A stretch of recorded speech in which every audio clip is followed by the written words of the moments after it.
Hello dear students, कैसे हो बेटा आप लोग? कैसी चल रही है आपकी तैयारी एग्जाम्स की? बिल्कुल, अब तो एग्जाम्स पास आ ही गए हैं और आप लोगों की तैयारी बहुत अच्छी चल रही होगी। ठीक है, मुझे पता है कि आप लोगों की तैयारी बहुत अच्छी चल रही है। हर सब्जेक्ट में आप लोग बहुत मेहनत करने वाले हो और मेहनत कर भी रहे हो और इसका रिजल्ट बहुत अच्छा भी आएगा आप लोगों का, आपकी परसेंटेज बहुत अच्छी बनेगी। तो हम अब बेटा क्या कर रहे थे, हम हर सब्जेक्ट के रिवीजन कर रहे हैं। ठीक है, वन शॉट में एक पूरा चैप्टर कंप्लीट कर लेते हैं। हमने एसएसटी में भी काफी चैप्टर्स कंप्लीट किए, ठीक है, जिसमें हम पूरी थ्योरी करते हैं और जितने भी PYQs होते हैं, प्रीवियस ईयर क्वेश्चंस जो आपके बोर्ड एग्जाम में आए हुए हैं, वो सारे क्वेश्चंस भी सॉल्व करते हैं। तो इसी तरीके से आज हम जो वीडियो लेकर आए हैं वो है अपना डेमोक्रेटिक पॉलिटिक्स मतलब सिविक्स का चैप्टर है आउटकम्स ऑफ डेमोक्रेसी। अब इस चैप्टर में ना बहुत बच्चों को दिक्कत आती है। क्यों दिक्कत आती है? क्योंकि समझ नहीं आता अच्छे से। ये चैप्टर थोड़ा सा मतलब फिलोसफिकल है, या हम बोलेंगे कि बहुत ज्यादा थ्योरेटिकल चैप्टर है। अच्छे से समझ नहीं पड़ता कि अगर क्वेश्चन पूछ लिया तो कैसा क्वेश्चन आएगा, हमें इसमें क्या लिखना है। तो इस चैप्टर से रिलेटेड आपके सारे जो डाउट्स हैं ना वो आज क्लियर हो जाएंगे, क्योंकि हम इस चैप्टर को बहुत अच्छे से पढ़ने वाले और समझने वाले। अब चैप्टर है क्या? क्या बता रहा है chapter? Outcomes of democracy. Democracy, अगर देखो अपन डेमोक्रेटिक पॉलिटिक्स की बात करें तो 9th में आपने सिविक्स पढ़ी, 9th में आपने कंप्लीट करी। उसके बाद जो 10th की सिविक्स थी, मतलब उसके बाद वो कंटिन्यू है सेकेंड पार्ट में। अब हमने जब पूरी सिविक्स पढ़ ली अपने इंडिया के बारे में, हमने सब कुछ पढ़ लिया और भी अलग अलग कंट्री से हमने कंपैरिजन करे और बहुत सारी चीजें हमने सिविक्स में पढ़ी। अब इस चैप्टर में हम फाइनली कंक्लूजन निकालेंगे कि ये जो डेमोक्रेसी है ना, मतलब डेमोक्रेटिक फॉर्म ऑफ गवर्नमेंट जो है, ये कितनी अच्छी है और कितनी अच्छी नहीं। मतलब इसके आउटकम्स क्या रहेंगे, क्या ये हमको फ्रूटफुल रिजल्ट देती है या नहीं देती है। अगर देती है तो कितना, मतलब हम अब यहाँ पे ना इस चैप्टर में डेमोक्रेटिक फॉर्म ऑफ गवर्नमेंट को अलग अलग फॉर्म ऑफ गवर्नमेंट से कंपेयर करेंगे, अलग अलग आउटकम्स लेकर आएंगे। कि जैसे अपन बात करें सोशल डाइवर्सिटी, तो क्या ये इस चीज को 100% सक्सेसफुल रिजल्ट दे रही है डाइवर्सिटी से रिलेटेड, या फिर dignity and freedom of individual से रिलेटेड। तो अलग अलग आउटकम्स हम पढ़ेंगे और उन आउटकम्स में कितना डेमोक्रेसी सक्सेसफुल है इसके बारे में पूरा चैप्टर्स कंप्लीट करेंगे। तो आप लोग तैयार हो जाओ, हाथ में पेन पेंसिल नोटबुक और बुक लेके, और इस पूरा मतलब पूरा 1 घंटे तक आपको बैठना है, इस चैप्टर को कंप्लीट करना है, जिसमें हम थ्योरी प्लस प्रैक्टिकल पार्ट मतलब क्वेश्चन आंसर्स। और आप लोग जब इसको मतलब पूरा अटेंड कर लोगे ना बेटा, तो एग्जाम में किसी भी लैंग्वेज में क्वेश्चन आ जाए आप सब अटेम्प्ट कर लोगे, क्योंकि यहाँ पे क्वेश्चन बिल्कुल आपके बोर्ड एग्जाम के, तो इससे ज्यादा टफ लेवल कुछ नहीं होगा। इसमें मैक्सिमम लेवल आप लोगों को बता रखा है। ठीक है, तो चलिए स्टार्ट करें। How do we assess democracy? अब सबसे पहली चीज कि जब हम डेमोक्रेटिक गवर्नमेंट की बात कर रहे हैं तो हम डेमोक्रेसी को कैसे असेस करेंगे। अब देखो सिंपल सी अगर मैं आपको बात बोलूं कि आपसे आप अपने घर में रह रहे हो, ठीक है, जैसे भी सिचुएशंस में है, तो अब क्या है, जब तक हम किसी और से कंपेयर नहीं करेंगे तब तक हमें हमेशा कमी नजर आती है। यही होता है कि आपको लग रहा है अरे मम्मी हमेशा डांटती रहती है, पापा हमेशा बोलते रहते हैं पढ़ लो पढ़ लो पढ़ लो, ये कर लो वो कर लो, हमेशा डांट पड़ती रहती है। तो आपको क्या रहता है, हमेशा कंप्लेन्स दिखती हैं। लेकिन और अगर आप किसी और से खुद को कंपेयर करोगे, किसी और की लाइफ से कंपेयर करोगे, तो आपको पता चलेगा नहीं हमारी लाइफ तो बहुत अच्छी। तो इसी तरीके से जब हम डेमोक्रेसी की बात करेंगे तो हम डेमोक्रेसी को असेस करने के लिए बहुत सारी चीजें देखेंगे, बहुत सारे पॉइंट्स हमें कंपैरिजन करना होगा, हमें अदर फॉर्म ऑफ गवर्नमेंट से भी कंपैरिजन करना होगा, तब जाके हम डेमोक्रेसी की जो अच्छाइयां है ना वो समझ पाएंगे। अब यहाँ पे बोला गया है democracy is better form of government. बाकी अदर जैसे मोनार्कियल फॉर्म ऑफ गवर्नमेंट है, डिक्टेटरशिप जो होता है, मतलब other other forms of government. तो जब हमने बाकी अदर से कंपैरिजन करा तो डेमोक्रेसी बहुत अच्छी। क्यों अच्छी है? तो ये सारे पॉइंट। सबसे पहली चीज, it promotes equality among citizen. कि डेमोक्रेसी क्या करती है ना बेटा, डेमोक्रेसी इक्वालिटी को प्रमोट करती है। अब यहाँ पे बात इक्वालिटी आ रही है, तो कौन सी इक्वालिटी? पॉलिटिकल, ठीक है ना, पॉलिटिकल इक्वालिटी। हम बोल सकते हैं कि हमारी कंट्री में सभी लोगों को, हर एक सिटीजन को इक्वल वोटिंग राइट है, और सबके वोट की मतलब 1 person 1 value, 1 vote is equal to 1 person is equal to 1 value, ठीक है। तो मतलब यहाँ पे इक्वालिटी को प्रमोट किया जाता है। किसी और फॉर्म ऑफ गवर्नमेंट में किया जाता है क्या? जैसे अपन एग्जाम्पल लें, आप लोगों ने फ्रांस पढ़ा था 9th क्लास में, वहां पे क्लर्जीज हमेशा अबव रहते, मतलब अबव पोजीशन पे रहते थे as compare to third state. फिर आपने यूरोप के बारे में पढ़ा, वहां पे भी जैसे विमेंस की वैल्यू नहीं है, या फिर हम बात करें जो गरीब लोग हैं उनकी वैल्यू नहीं है, वोटिंग राइट नहीं दे रखे। तो डेमोक्रेसी में सब लोगों को इक्वल वोटिंग राइट दे रखे, तो ये इक्वालिटी को प्रमोट करती है। It enhance the dignity of the individual, और हर एक इंसान की वैल्यू उसको बढ़ाती है। कौन? डेमोक्रेसी।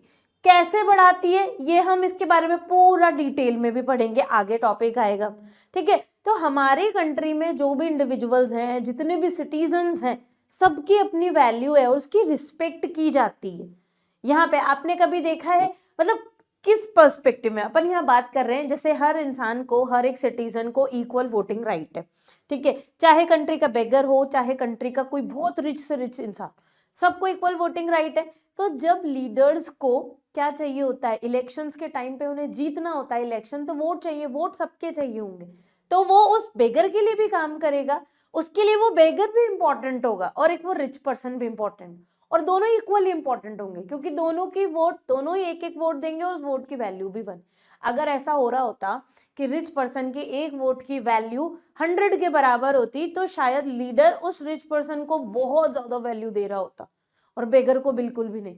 लेकिन हमारी कंट्री में तो सबके, मतलब हर इंसान का 1 vote is equal to 1 value है, तो मतलब सबको इक्वल ट्रीट किया जाएगा, इसलिए it enhance the dignity of the individual. It improves the quality of decision making, decision making की क्वालिटी को इम्प्रूव करता है।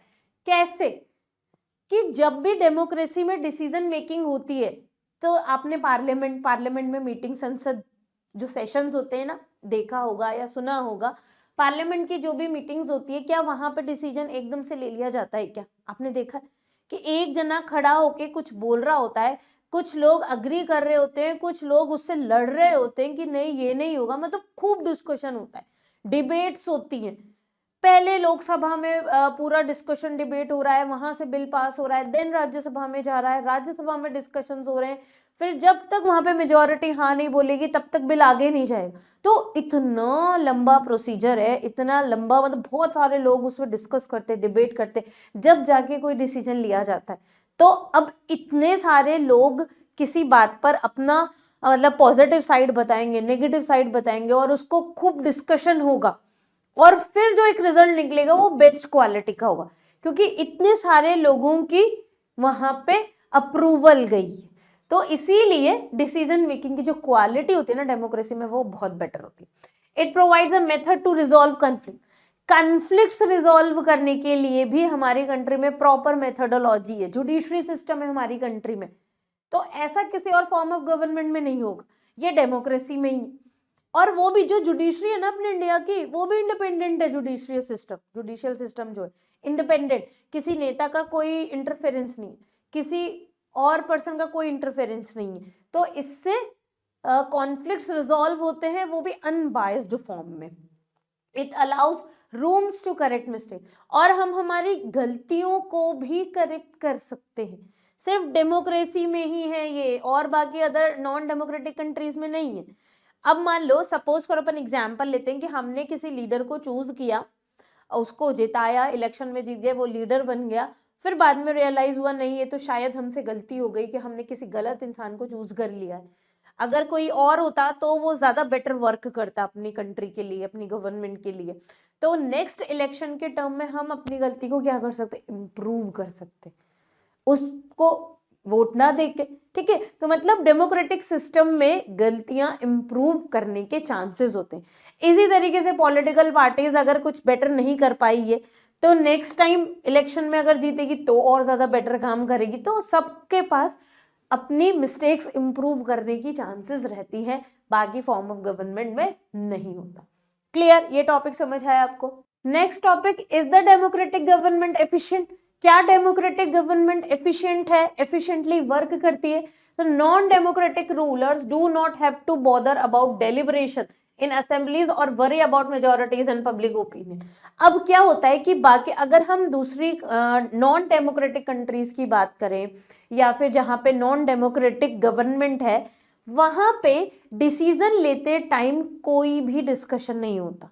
यहाँ पे जैसे बता रहे हैं do not have to bother about deliberation, उन्हें किसी से, जैसे जो मोनार्की है, एक राजा होता है, राजा को अपने हिसाब से काम करना होता है, किसी से उसको सलाह लेने की जरूरत नहीं है, या फिर एडवाइस ले भी लेगा तो पर ऐसा कुछ बाउंडेशन नहीं है कि उसे दूसरों की बात माननी पड़ेगी, उसकी मर्जी जैसे होगी वो वैसे काम करेगा। तो बाकी अदर फॉर्म ऑफ गवर्नमेंट में जो डेमोक्रेसी के अलावा होती है, वहां पे डिसीजन मेकिंग जल्दी होती है, क्विक होती है, लेकिन वो decision making majority of peoples को सेटिस्फाई नहीं कर पाती, क्योंकि वहां पे बहुत सारे लोगों के साथ कुछ डिस्कशंस वगैरह हुए ही नहीं। तो लोगों को, जब लोगों की बातों पर कोई डिस्कशन नहीं हुआ, कोई रिप्रेजेंटेटिव नहीं था, तो क्या होगा, इसमें जो आम जनता होती है वो आम जनता सेटिस्फाई नहीं होती, आम जनता के इश्यूज ही रिजॉल्व नहीं हो पाते। तो ऐसे केस में हम बोल सकते हैं कि नॉन डेमोक्रेटिक गवर्नमेंट तो एफिशिएंट नहीं, लेकिन डेमोक्रेसी में ये सारी चीजें, डेमोक्रेसी में जब भी डिसीजन लिए जा रहे हैं तो रिप्रेजेंटेटिव जो होता है, जो मेंबर ऑफ पार्लियामेंट, ठीक है, या फिर स्टेट वाइज देखें तो मेंबर ऑफ लेजिस्लेटिव असेंबली, ये लोग वहां पे बैठ के आम जनता को रिप्रेजेंट कर रहे होते, आम जनता के मुद्दों को वहां उठा रहे होते, अपनी कोई पर्सनल बातें नहीं कर रहे होते। तो ऐसे केस में डेमोक्रेटिक गवर्नमेंट ज्यादा एफिशिएंट है, वो ज्यादा एफिशिएंटली काम कर रही है, और इस डेमोक्रेटिक गवर्नमेंट में जो लोग होंगे, मेजॉरिटी पीपल सेटिस्फाइड रहती है गवर्नमेंट से, क्योंकि वहां पे लोगों के इश्यूज को रेज किया जाता है, लोगों की नीड्स पर बात की जाती है, लोगों के एक्सपेक्टेशन को फुलफिल किया जाता है। A democratic government will take more time to follow procedure before arriving at a decision. तो डेमोक्रेटिक गवर्नमेंट में तो बहुत टाइम लगता है डिसीजन मेकिंग में। जैसे आप लोगों ने जेंडर वाले चैप्टर में नारी शक्ति अधिनियम वाला जो एक लॉ पढ़ा है कि विमेन्स को 33% का रिजर्वेशन मिलेगा लोकसभा सीट्स जो है उसमें, तो इस बिल को पास कराने में बहुत साल लगे, बहुत साल लगे, 10 साल 20 साल, मतलब बहुत साल लगे हैं। ऐसा नहीं कि 1-2 सालों में ये कुछ हो गया, नहीं। तो भले से हम ये जरूर कहेंगे कि डेमोक्रेटिक गवर्नमेंट जब कोई डिसीजन लेती है तो बहुत टाइम लेती है, more time to follow procedure, time लगता है, लेकिन जब डिसीजन आता है तो वो मेजॉरिटी ऑफ पीपल्स के लिए सेटिस्फैक्टरी रिजल्ट होता है। बाकी non democratic government quick decision ले जाएगी, आज सोचा कल डिसीजन मतलब डिसीजन ले लिया गया, लेकिन वो एक्सेप्टेबल नहीं है सोसाइटी को या फिर मेजॉरिटी पीपल को, मतलब अच्छा नहीं लग रहा है या उनको सेटिस्फाई नहीं कर, because it has followed procedure, its decision may be both more acceptable to the people and more effective। तो जब इतने सारे लोग उस डिसीजन पर डिस्कशन कर रहे हैं, डिबेट्स हो रही है, तो वो जो डिसीजन होता है ना वो ज्यादा एक्सेप्टेबल होता है, क्योंकि डिफरेंट डिफरेंट रिप्रेजेंटेटिव जो अलग अलग एरिया से आए, लोगों के एक्सपेक्टेशंस को लेकर आए, तो उन लोगों ने जब हाँ बोला है तो वो ज्यादा एक्सेप्टेबल है और ज्यादा ही इफेक्टिव भी है और एफिशिएंट। आई बात समझ में। Next, accountable. अब हम बोलेंगे कि जो डेमोक्रेटिक गवर्नमेंट होती है वो अकाउंटेबल होती है, रिस्पॉन्सिव होती है एंड लेजिटिमेट होती है। ये इंपॉर्टेंट क्वेश्चन है। अब हम इसको कैसे समझेंगे? A citizen who wants to know if a decision was taken through the correct procedure can find this out, this is known as transparency. अब सबसे पहले हम अकाउंटेबिलिटी समझे, क्या है अकाउंटेबिलिटी।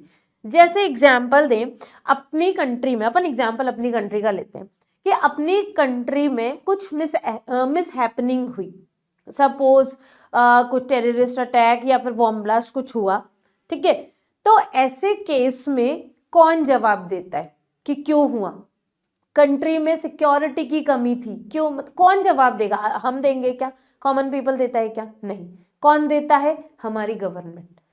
जैसे ही कुछ होता है हमारी कंट्री में, कुछ गलत या कुछ अच्छा जो भी है, उसके लिए सबसे पहले हम किस पर मतलब किसको हम रिस्पॉन्सिबल ठहराते हैं, किसको अकाउंटेबल ठहराते हैं, या जवाबदेही जिसे हम बोलते हैं, कि किसको कौन आंसर देगा इस सिचुएशन का, क्यों हुआ ये, मतलब मिस हैपनिंग हुई तो क्यों हुई, इन सब के लिए हम आंसर किससे पूछते, हमारे कंट्री के गवर्नमेंट से, हमारे प्राइम मिनिस्टर से।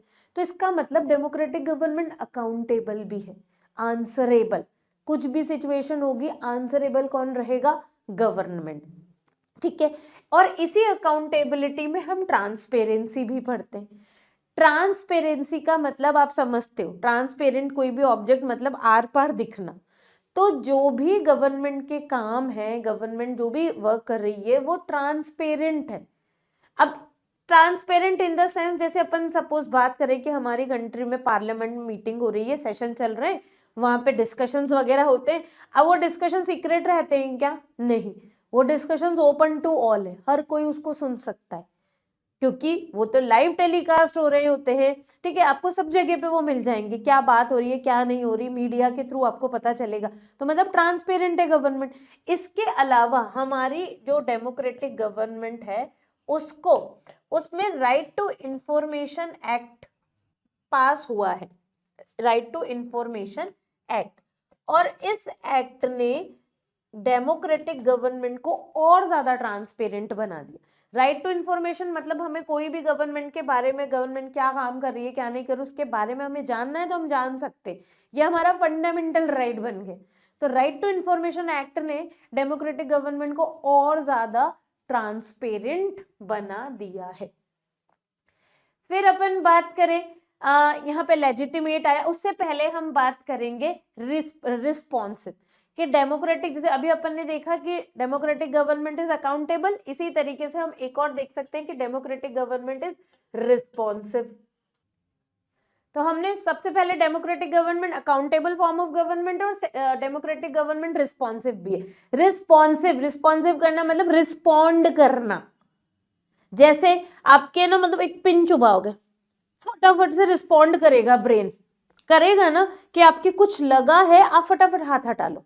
या फिर बाय द वे कभी कभी ऐसा होता है ना कि गर्म चीज पे अपना हाथ लग जाता है, मम्मी रोटी बना रही है और बाय द वे की वो जो तवा होता है उस पर टच हो गया, तो एकदम से आप हाथ हटा लेते हो। क्यों?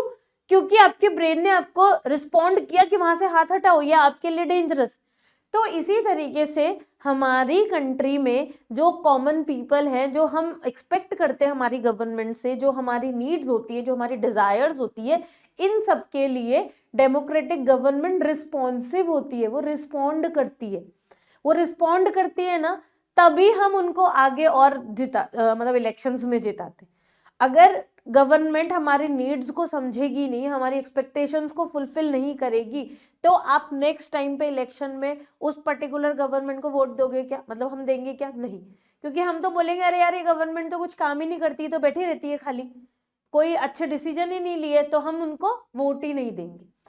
इसीलिए, और अगर अपने वोट नहीं दिया तो वो लोग नेक्स्ट इलेक्शन हार जाएंगे। और यही एक रीजन होता है कि हर पॉलिटिकल पार्टी यही चाहेगी कि वो पावर में रहे, और पावर में रहने के लिए कॉमन पीपल को सेटिस्फाई करना जरूरी है, क्योंकि जो ओवरऑल जो पावर है वो कॉमन पीपल के पास है वोट देने की। आई बात समझ में? तो इसीलिए गवर्नमेंट क्या करती है, गवर्नमेंट हमारी डिमांड्स को, हमारी नीड्स को, हम क्या बोलेंगे, हमारी नीड्स हो गई, हमारी एक्सपेक्टेशंस हो गई, इन सब को क्या करती है, रिस्पॉन्ड करती है। क्या करती है बेटा, रिस्पॉन्ड करती है। अब नेक्स्ट, लेजिटिमेट गवर्नमेंट, कि गवर्नमेंट लेजिटिमेट है। कैसे लेजिटिमेट है, क्या समझेंगे? देखो कि हम सिंपल पहले लेजिटिमेसी को समझे।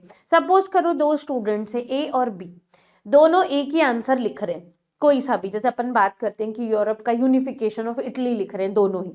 अब ए ने जो आंसर लिखा और बी ने जो लिखा, अब एक दूसरे को क्रॉस चेक करा रहे हैं। अब क्या हुआ, दोनों का अलग अलग हो गया। ए बोल रहा नहीं मैंने जो लिखा है वो सही है, बी बोल रहा नहीं मैंने जो लिखा है वो सही है, और आपस में दोनों लड़ गए। अब क्या करा जाए, किसका सही है कैसे पता चला? तो फिर उन्होंने डिसाइड किया कि चलो अपन एक काम करते हैं, अपने टीचर के पास चलते हैं, जिसका टीचर सही बोल देगा मतलब वही सही। तो मतलब क्या हुआ, उन दोनों बच्चों ने टीचर को, मतलब उन दोनों स्टूडेंट्स ने टीचर को वो अथॉरिटी दे रखी है, फाइनल अथॉरिटी, कि जो टीचर बोलेगा वही सही होगा। मतलब उनका टीचर उनके लिए लेजिटिमेट है, उनके पास अथॉरिटी है। ठीक है, इसी तरीके से कि हमारी जो डेमोक्रेटिक गवर्नमेंट होती है, इस गवर्नमेंट को हमने ही चूज किया, हमने इलेक्शंस के थ्रू उन्हें चूज किया है, ये हमारी खुद की ओन गवर्नमेंट है, इसलिए हम डेमोक्रेटिक गवर्नमेंट को लेजिटिमेट गवर्नमेंट बोलते हैं। क्या बोलते हैं? Legitimate government. तो in democracy governments are elected through regular, free and fair election. किसी भी डेमोक्रेटिक कंट्री में क्या होता है? रेगुलर इलेक्शंस होना जरूरी है, इसके अलावा फ्री एंड फेयर इलेक्शन। जब फ्री और फेयर इलेक्शन होते हैं तभी तो हम डेमोक्रेसी बोलते हैं। अगर इलेक्शंस फ्री एंड फेयर ही नहीं होंगे तो अपन डेमोक्रेसी बोलेंगे क्या? नहीं। आपको याद है ना कि आपने 9th क्लास में कैरेक्टरिस्टिक्स पढ़ी थी या फीचर्स पढ़े थे डेमोक्रेसी, जिसमें एक फीचर ये भी था, फ्री एंड फेयर इलेक्शन। तो यस, डेमोक्रेटिक गवर्नमेंट कहीं की भी हो, इंडिया की हो या कहीं और की, वहां पे free and fair elections, regular elections, ये सब कॉमन फीचर्स हैं। Laws are made following proper procedures after much discussion with the representative of the people. जो भी लॉज बन रहे वो प्रॉपर प्रोसीजर को फॉलो करते हुए बन रहे। If people feel that government has done something which goes against the constitution, people can challenge it in the judiciary. और कभी हमें ऐसा लगे, मतलब अगर हमें ऐसा लग रहा है कि गवर्नमेंट ने कोई गलत डिसीजन ले लिया जो लोगों के अगेंस्ट था, तो ऐसे में लोग क्या करेंगे? ऐसे में लोग गवर्नमेंट का विरोध करेंगे, अगेंस्ट करेंगे, और गवर्नमेंट को वो चीज चेंज भी करनी पड़ेगी। मतलब जुडिशरी के पास जाएंगे, जुडिशरी के थ्रू चेंज करवाया जाएगा लॉ को। तो ये हमारी कंट्री में गवर्नमेंट, मतलब डेमोक्रेटिक गवर्नमेंट के पास ये राइट रहता है। और अगर हम लेजिटिमेट गवर्नमेंट की बात करें तो लेजिटिमेट गवर्नमेंट क्यों बोला गया डेमोक्रेसी को? क्योंकि डेमोक्रेटिक गवर्नमेंट हमारी खुद की गवर्नमेंट है, हमने उनको चूज किया है, हमने उनको वोट दिए, उनको इलेक्शन में जिताया है, हमने ही उनको अथॉरिटी दी है कि हमारे बिहाफ में आप अपने देश के डेवलपमेंट के लिए जो भी आपको डिसीजन लेना है वो लो। तो इसीलिए डेमोक्रेटिक गवर्नमेंट लेजिटिमेट गवर्नमेंट है कि वो हमारी कंट्री के लिए जो करेगी वो अच्छा करेगी, ऐसा हमने ही डिसाइड किया। तो इसीलिए डेमोक्रेटिक गवर्नमेंट को क्या बोला जाता है? Legitimate government. आई बात समझ में? तो तीनों ही आउटकम, अकाउंटेबिलिटी, रिस्पॉन्सिवनेस और लेजिटिमेसी, इन तीनों में ही डेमोक्रेटिक गवर्नमेंट सक्सेसफुल रही। ये जो तीनों आउटकम्स हैं ये बहुत अच्छे से अचीव होते हैं डेमोक्रेटिक गवर्नमेंट। अब नेक्स्ट आउटकम की बारी आती है, इकोनॉमिक ग्रोथ एंड डेवलपमेंट। अब हम बात करें कि कंट्री की जो इकोनॉमिक ग्रोथ होती है वो किस पर डिपेंड होती है? क्या वो गवर्नमेंट पे डिपेंड होती है या किसी और पे डिपेंड होती है? तो जब हमने कंपैरिजन किया ना, जैसे 1950 and 2000, dictatorship have slightly higher rate of economic growth. हमने डिक्टेटरशिप को और डेमोक्रेसी को कंपैरिजन किया तो हमें ये मिला कि जो इकोनॉमिक ग्रोथ के बारे में, इकोनॉमिक ग्रोथ यानी मतलब पैसों से रिलेटेड कंट्री का क्या इकोनॉमिक डेवलपमेंट हो रहा है, इसमें देखा गया कि जो डिक्टेटरशिप होती है वो ज्यादा अच्छा काम कर रही है। उनकी मतलब डिक्टेटरशिप में, जहां पे भी डिक्टेटरशिप होगी उस कंट्री में इकोनॉमिक ग्रोथ ज्यादा है। हमने ये रिजल्ट पाया।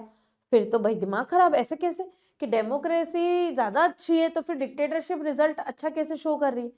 तो फिर भाई कंक्लूजन सामने आया कि ये जो इकोनॉमिक ग्रोथ होती है ना वो गवर्नमेंट पे डिपेंड नहीं होती है। इकोनॉमिक ग्रोथ डिपेंड करती है आपकी कंट्री की साइज ऑफ पॉपुलेशन क्या है, आपके ग्लोबल सिचुएशन क्या है, आपकी कंट्री के दूसरी कंट्री के साथ इकोनॉमिक रिलेशनशिप कैसे हैं, कैसा बिजनेस चल रहा है, कॉपरेशन फ्रॉम अदर कंट्रीज आपको कॉपरेट कर रही है या नहीं कर रही है, मतलब वही के रिलेशनशिप कैसे हैं अदर कंट्रीज के साथ, इकोनॉमिक पॉलिसी और हमारी कंट्री की इकोनॉमिक पॉलिसीज क्या है, हमारे कंट्री के जो गवर्नमेंट है वो क्या पॉलिसीज बना रही है, इस कंट्री के इकोनॉमिक डेवलपमेंट के लिए क्या पॉलिसीज हैं, क्या प्रोसीजर्स फॉलो किए जा रहे हैं, इन सब पर इकोनॉमिक ग्रोथ डिपेंड करती है, ना कि किस पर, गवर्नमेंट पर, फॉर्म ऑफ गवर्नमेंट पे इकोनॉमिक ग्रोथ डिपेंड नहीं करेगी, इकोनॉमिक ग्रोथ डिपेंड करेगी इस पर। तो हम यहाँ भी कह सकते हैं कि democracy is better form of government. अगर डेमोक्रेसी इकोनॉमिक ग्रोथ अचीव नहीं कर पा रही है तो वो डेमोक्रेसी की गलती नहीं है, वो क्या है कि इकोनॉमिक ग्रोथ किसी भी फॉर्म ऑफ गवर्नमेंट पर डिपेंड ही नहीं करती। आपकी कंट्री के ये सारी सिचुएशन कैसी है उस पर डिपेंड करेगी इकोनॉमिक ग्रोथ। तो मतलब कंक्लूजन हम ये निकालें कि इकोनॉमिक ग्रोथ को फॉर्म ऑफ गवर्नमेंट से कंपैरिजन करना सही है ही नहीं, क्योंकि फॉर्म इकोनॉमिक ग्रोथ डिपेंड करती है अदर फैक्टर्स पे। However, the difference in the rates of economic development between less developed countries with dictatorships and democracy is negligible। अब फिर क्या बता दिया कि चलो हमने ये तो बिल्कुल फाइनल डिसाइड कर लिया कि इकोनॉमिक ग्रोथ डेमोक्रेसी पर तो डिपेंड नहीं करेगी, इकोनॉमिक ग्रोथ के लिए अदर फैक्टर। लेकिन फिर हम देखें कि हमें डिक्टेटरशिप में और डेमोक्रेसी में गैप तो दिखा, डिक्टेटरशिप में थोड़ी सी ज्यादा ग्रोथ मिली है डेमोक्रेसी के कंपैरिजन पर, लेकिन जो डिफरेंस नजर भी आया ना वो नेग्लिजिबल था, बहुत थोड़ा सा डिफरेंस था। पर अब आप देखो कि डेमोक्रेटिक गवर्नमेंट अकाउंटेबल होती है, रिस्पॉन्सिव होती है, लेजिटिमेट होती है, ठीक है, और हाँ इकोनॉमिक ग्रोथ तो इस पर डिपेंड ही नहीं करती। लेकिन डिक्टेटरशिप को हम कंपेयर करें तो डिक्टेटरशिप ना तो अकाउंटेबल होगी, ना रिस्पॉन्सिव होगी और ना ही लेजिटिमेट होगी। तो अब इन दोनों को कंपैरिजन करो, कौन ज्यादा अच्छा है? डेमोक्रेटिक गवर्नमेंट ज्यादा अच्छी है, क्योंकि कितने सारे जो आउटकम्स है वो इसमें अचीव हो रहे हैं पर इसमें तो अचीव ही नहीं हो रहे। तो कौन चाहेगा कि डिक्टेटरशिप मतलब इस फॉर्म ऑफ गवर्नमेंट को रखना अपनी कंट्री, ठीक है। तो आई बात समझ में। अब नेक्स्ट है reduction of inequality and poverty. अब अपन बात करें इनइक्वालिटी और पॉवर्टी। अब हमारी कंट्री में democracies are based on political equality but we found growing economic inequality.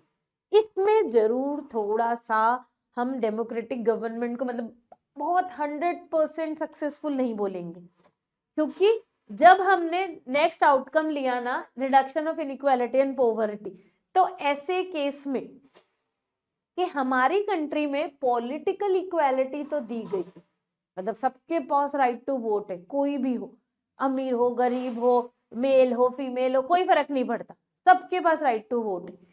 लेकिन इकोनॉमिक इक्वल हर कोई है क्या हमारी कंट्री में?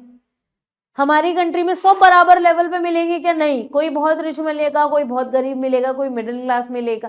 तो इकोनॉमिक इनइक्वालिटी हमारी कंट्री फेस कर रही है। We find growing economic inequalities, economic inequalities हमारी कंट्री में लाई कर रही है। नेक्स्ट आउटकम हम देखें, हमने कितने आउटकम देख लिए? अकाउंटेबिलिटी, ठीक है, रिस्पॉन्सिवनेस और लेजिटिमेसी। इन तीनों में ही तो भाई डेमोक्रेटिक गवर्नमेंट बिल्कुल 100% सक्सेसफुल रही है। फिर हमने बात करी कि इकोनॉमिक ग्रोथ की। तो इकोनॉमिक ग्रोथ में तो हम फॉर्म ऑफ गवर्नमेंट को बीच में ही नहीं लेकर आएंगे, क्योंकि इकोनॉमिक ग्रोथ के लिए फॉर्म ऑफ गवर्नमेंट डिपेंड ही नहीं है, इकोनॉमिक ग्रोथ के लिए अदर फैक्ट। फिर हमने एक और पॉइंट कंसिडर किया या फिर एक और outcome, reduction of inequality and poverty.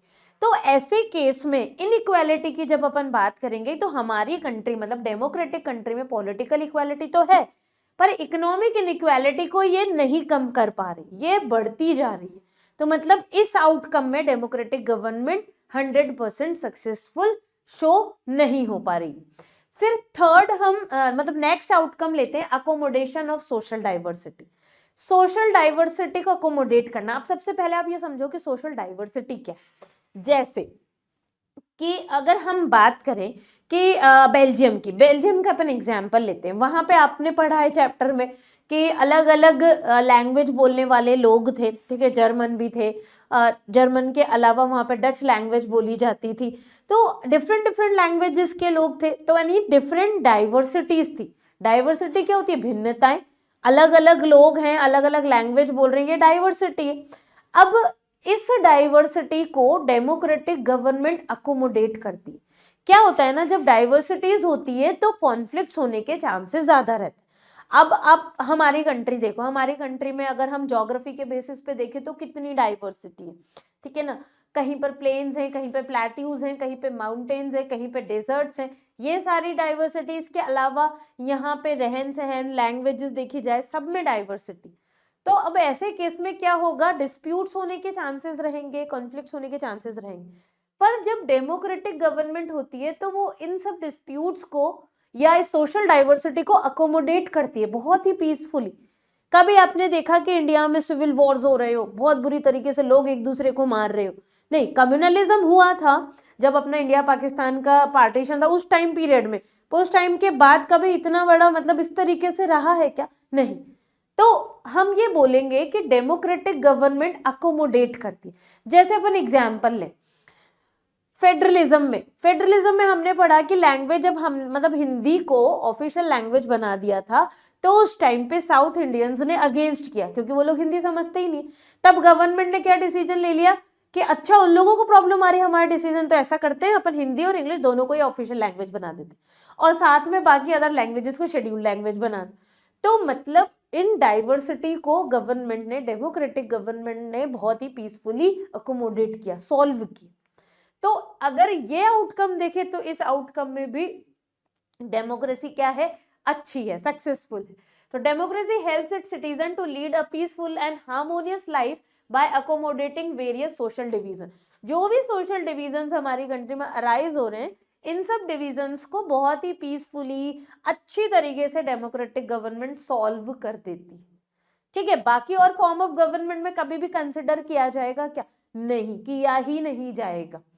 बाकी फॉर्म ऑफ गवर्नमेंट का तो कोई मतलब ही नहीं है कि यहाँ पे आम जनता क्या कैसे रह रही है, क्या प्रॉब्लम, उन्हें कोई फर्क ही नहीं पड़। तो अकोमोडेट सोशल डाइवर्सिटी, जिसमें डेमोक्रेटिक फॉर्म ऑफ गवर्नमेंट जो डिफरेंसेस होते हैं उन सबको बहुत अच्छे से सॉल्व करती है। आप जब इस आंसर को एक्सप्लेन करोगे, बाय द वे आपके ये क्वेश्चन आएगा तो आप बेल्जियम का एग्जाम्पल भी लिख सकते हो। बेल्जियम श्रीलंका का एग्जाम्पल देख के आप मतलब क्या कर रहे हो, उनको कंपैरेटिवली प्रेजेंट कर सकते। नेक्स्ट बात करें dignity and freedom of the cities. तो democracy promotes dignity and freedom of the individual. अब यहाँ पे अगर अपन बात करें तो हम किसका एग्जाम्पल लेंगे? Dignity and freedom of the individual में आपको एग्जाम्पल लेना है एक तो विमेन का। ठीक है, इस विमेन के एग्जाम्पल से आपको एक्सप्लेन करना है और साथ में आपको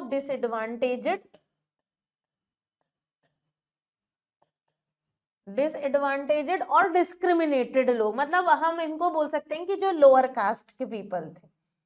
अब अपनी कास्ट में अपन इन दोनों फैक्टर्स के थ्रू समझते हैं कि किस तरीके से डेमोक्रेटिक गवर्नमेंट डिग्निटी और फ्रीडम को प्रमोट कर रही है।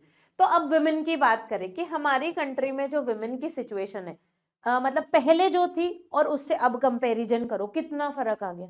पहले हमारी कंट्री में एजुकेशन का राइट नहीं होता था विमेन्स को। ठीक है, अगर बहुत एंशिएंट टाइम पे जाएं तो सती प्रथा, इस तरीके के सोशल इविल्स भी चलते थे। और विमेन को बाहर जाने का मतलब जॉब करने का राइट नहीं था। इसके अलावा अगर जॉब भी कर रही है तो इक्वल पेमेंट नहीं होती थी मेन और विमेन दोनों में, मतलब पेमेंट दोनों का अलग अलग रहता था कि भाई भले काम दोनों बराबर कर रहे हैं पर फिर भी उनको इक्वल वेजेस नहीं मिलते थे। लेकिन इन सब चीज़ों में, इन सब केसेस में क्या हुआ कि हमारे कंट्री में जो भी रिफॉर्मर्स थे या फिर जो सोशलिस्ट लोग हैं या जो सोसाइटी को चेंज करना चाहते हैं, उन्होंने एफर्ट्स करे, स्ट्रगल करे और इन सब से रिलेटेड लॉज पास हुए जिसमें अब गर्ल्स को एजुकेशन मिलेगी, आप बिल्कुल मेन और विमेन दोनों को इक्वल ट्रीट किया जा रहा है हर किसी भी फील्ड में चले जाओ। तो इन सब से क्या हो रहा है कि जो डेमोक्रेटिक गवर्नमेंट है ना, वो डिग्निटी को प्रमोट कर रही है, इनकी जो गरिमा है, इनकी जो शान है उसको बढ़ा रही है। कोई और फॉर्म ऑफ गवर्नमेंट कभी करती है क्या? जैसे आपने फ्रांस में देखा कि फ्रांस में मोनार्की सिस्टम था, विमेन की सिचुएशन बहुत खराब थी, इतने लंबे टाइम तक वहां पे विमेन ने डिस्प्यूट मतलब हम बोलेंगे स्ट्रगल किए, तब जाके उनको वोटिंग राइट मिला। हमारी कंट्री में इतने सारे राइट्स विमेन को मिले हैं, ऐसा नहीं था कि स्टार्टिंग से अपने कंट्री में विमेन सब कुछ एंजॉय कर रही थी। बिल्कुल एंशिएंट टाइम पे भी नहीं जा रहे अपन, रामायण महाभारत वाले टाइम पे तब भी नहीं। उसके बाद जो सिचुएशन थी वो ऐसी थी कि इनको हमेशा इंफीरियर समझा जाता था, इनको पढ़ने का राइट नहीं है, बाहर जाने का राइट नहीं है, इक्वल ट्रीटमेंट नहीं मिल रहा है।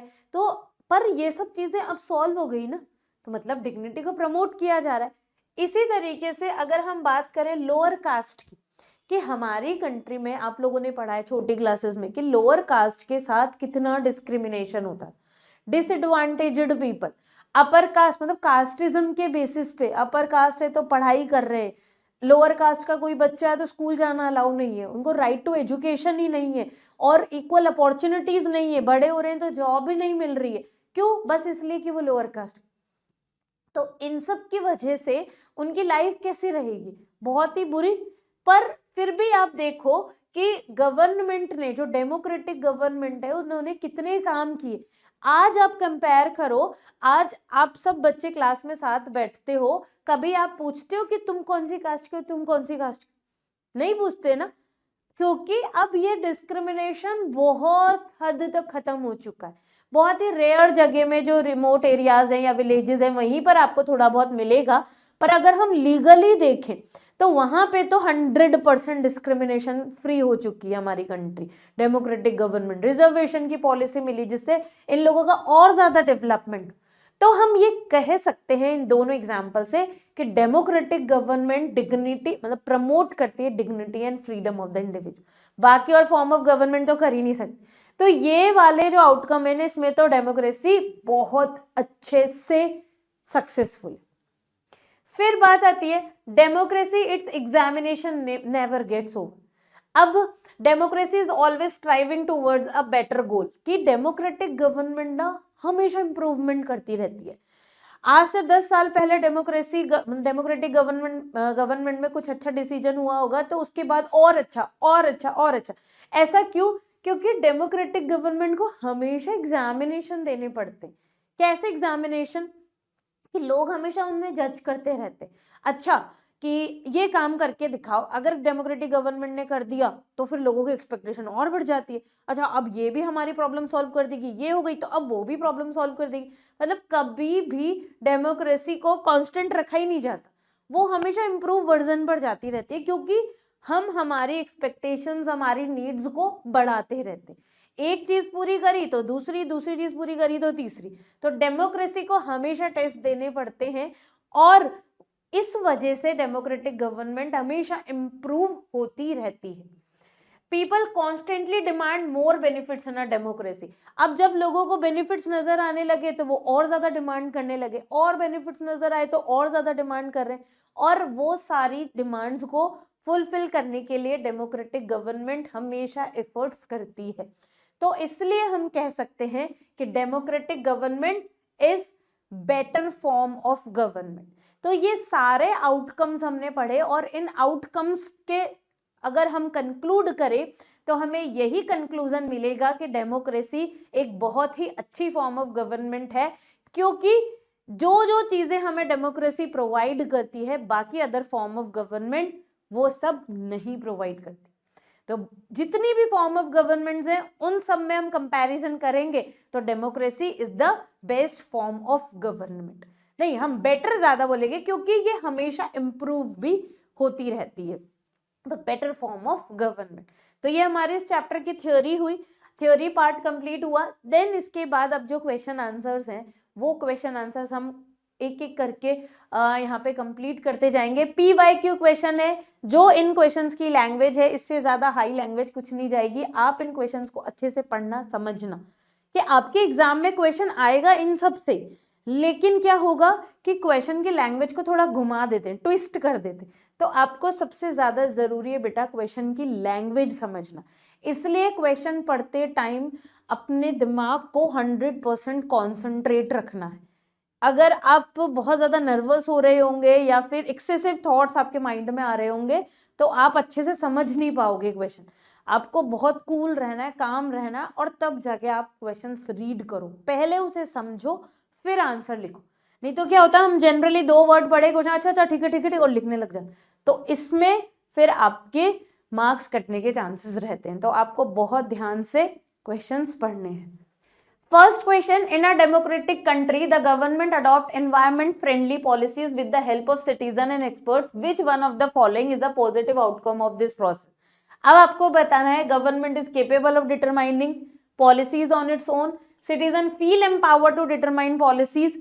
Corporates protect their own interest, market forces नहीं, तो ना तो मार्केट फोर्सेस ना कॉर्पोरेट्स, आंसर क्या है, सिटीजन्स फील एम्पावर्ड।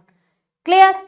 फिर next, that democratic system of government is considered good in which maximum number of citizens are made stakeholders in political power, explain the statement with suitable example. Clear. अब अपन यहाँ पे अब सबसे पहले जब आपको ये क्वेश्चन रीड कर रहे हो ना, तो बहुत ध्यान से आपको लैंग्वेज पढ़नी कि वो क्या समझा रहा है, क्वेश्चन क्या पूछ रहा है। Democratic system of government is considered good in which maximum number of citizens are made stakeholders in political power, explain the statement। सबसे पहला पॉइंट हम क्या लिखेंगे, ensures people's participation, कि ये जो डेमोक्रेसी होती है, डेमोक्रेसी में citizens have the right to elect their representative, कि हमारे पास ये राइट है कि हम हमारे रिप्रेजेंटेटिव को इलेक्ट करें। ठीक है, हम वोट देते हैं, वोट जिसको ज्यादा मिलते हैं वही चूज किया जाता है। And participate in decision making, और इस तरीके से हम पार्टिसिपेट करते हैं डिसीजन मेकिंग, मतलब हमने हमारे रिप्रेजेंटेटिव को चूज किया, हमारा रिप्रेजेंटेटिव पार्लियामेंट में गया, पार्लियामेंट में जो भी बात हो रही है, डिस्कशन हो रहा है, उसमें पार्टिसिपेट कर रहा है, और किसके बिहाफ पे, हमारे बिहाफ पे, क्योंकि हमने उनको चूज किया है। This allows power to be shared among large number of people, और इस प्रोसेस में हम ये बोल सकते हैं कि जो पावर है, डिसीजन मेकिंग पावर है, वो बहुत सारे लोगों में शेयर हो रही है। अकेला एक जना वहां पे डिसीजन नहीं ले रहा, वो जब बात कर रहा है, डिस्कशन कर रहा है, तो उसके माइंड में वो सारे रिप्रेजेंटेटिव हैं जिन्होंने, वो सारे लोग हैं जिन्होंने उसको चूज करके पार्लियामेंट में एमपी बनाए हैं। तो इसलिए वो क्या है, शेयर्ड डिसीजन, सब लोगों का मिल बांट के। Instead of being concentrated in a few hands, वो किसी पर्टिकुलर लोगों के हाथ में नहीं है कि डिसीजन लेना, क्या लेना है क्या नहीं लेना है। यहाँ पे डिसीजन मेकिंग में सभी लोगों का पार्टिसिपेशन हो। बस हाँ, हम ये जरूर कहेंगे कि डायरेक्टली नहीं होता, इनडायरेक्टली होता है, पर होता पूरी आम जनता का। Makes government accountable and responsive, कि democratic governments are answerable to the people, कि कुछ भी होता है हमारी कंट्री में, कुछ भी मिस हैपनिंग या कुछ अच्छी चीज हो रही है, तो हर चीज के लिए आंसरेबल कौन होता है, गवर्नमेंट आंसरेबल होती है। इसलिए हम डेमोक्रेटिक गवर्नमेंट को अकाउंटेबल बोलते हैं। और रिस्पॉन्सिव क्यों, क्योंकि डेमोक्रेटिक गवर्नमेंट हमारी नीड्स को, हमारी एक्सपेक्टेशंस को रिस्पॉन्ड करती है, इसीलिए डेमोक्रेटिक गवर्नमेंट रिस्पॉन्सिव है। हमारी नीड्स और एक्सपेक्टेशन, जो भी हमारी एक्सपेक्टेशंस हैं, वो फुलफिल करने की कोशिश करती है, मेजॉरिटी ऑफ द पीपल को सेटिस्फाई करने की कोशिश करती है, इसलिए डेमोक्रेटिक गवर्नमेंट रिस्पॉन्सिव है। Legitimise the government when rulers are chosen by the people, the government is seen as legitimate, कि जब रूलर्स को किसने चूज किया, कॉमन पीपल ने, ये हमारी खुद की गवर्नमेंट है, हमने उनको चूज किया है, हमने उनको वोट दिया है, तो हमने उनको अथॉरिटी दी है, इसलिए वो गवर्नमेंट क्या कहलाएगी, लेजिटिमेट कहलाएगी। लोगों का trust, public trust and support, हमने उन पर विश्वास रखा, हमने उनको सपोर्ट किया, तब जाके वो लीडर्स बने, तो इसका मतलब डेमोक्रेटिक गवर्नमेंट लेजिटिमेट गवर्नमेंट है। नेक्स्ट, प्रमोट्स ट्रांसपेरेंसी की democratic government is transparent form of government. क्यों, एक तो आपको पता है कि भाई राइट टू इंफॉर्मेशन, इसके अलावा कि डेमोक्रेसी में जो भी चीजें हो रही है बहुत ही फ्री फेयर मेथड में हो रही है, सब लोगों को इंक्लूड करते हुए हो रही है, जो भी डिसीजन लिया जा रहा है, वहां पे जो भी बात की जा रही है, इसमें हमारा कॉन्ट्रीब्यूशन रहता है, हमारा इन्वॉल्वमेंट रहता है, डायरेक्ट नहीं रहता, इनडायरेक्ट रहता है, पर हम इन्वॉल्व हैं, हम उनकी बात को सुन रहे हैं, समझ रहे हैं, सब कुछ लाइव चल रहा है। तो इस वजह से हम कह सकते हैं कि डेमोक्रेटिक गवर्नमेंट ट्रांसपेरेंट है।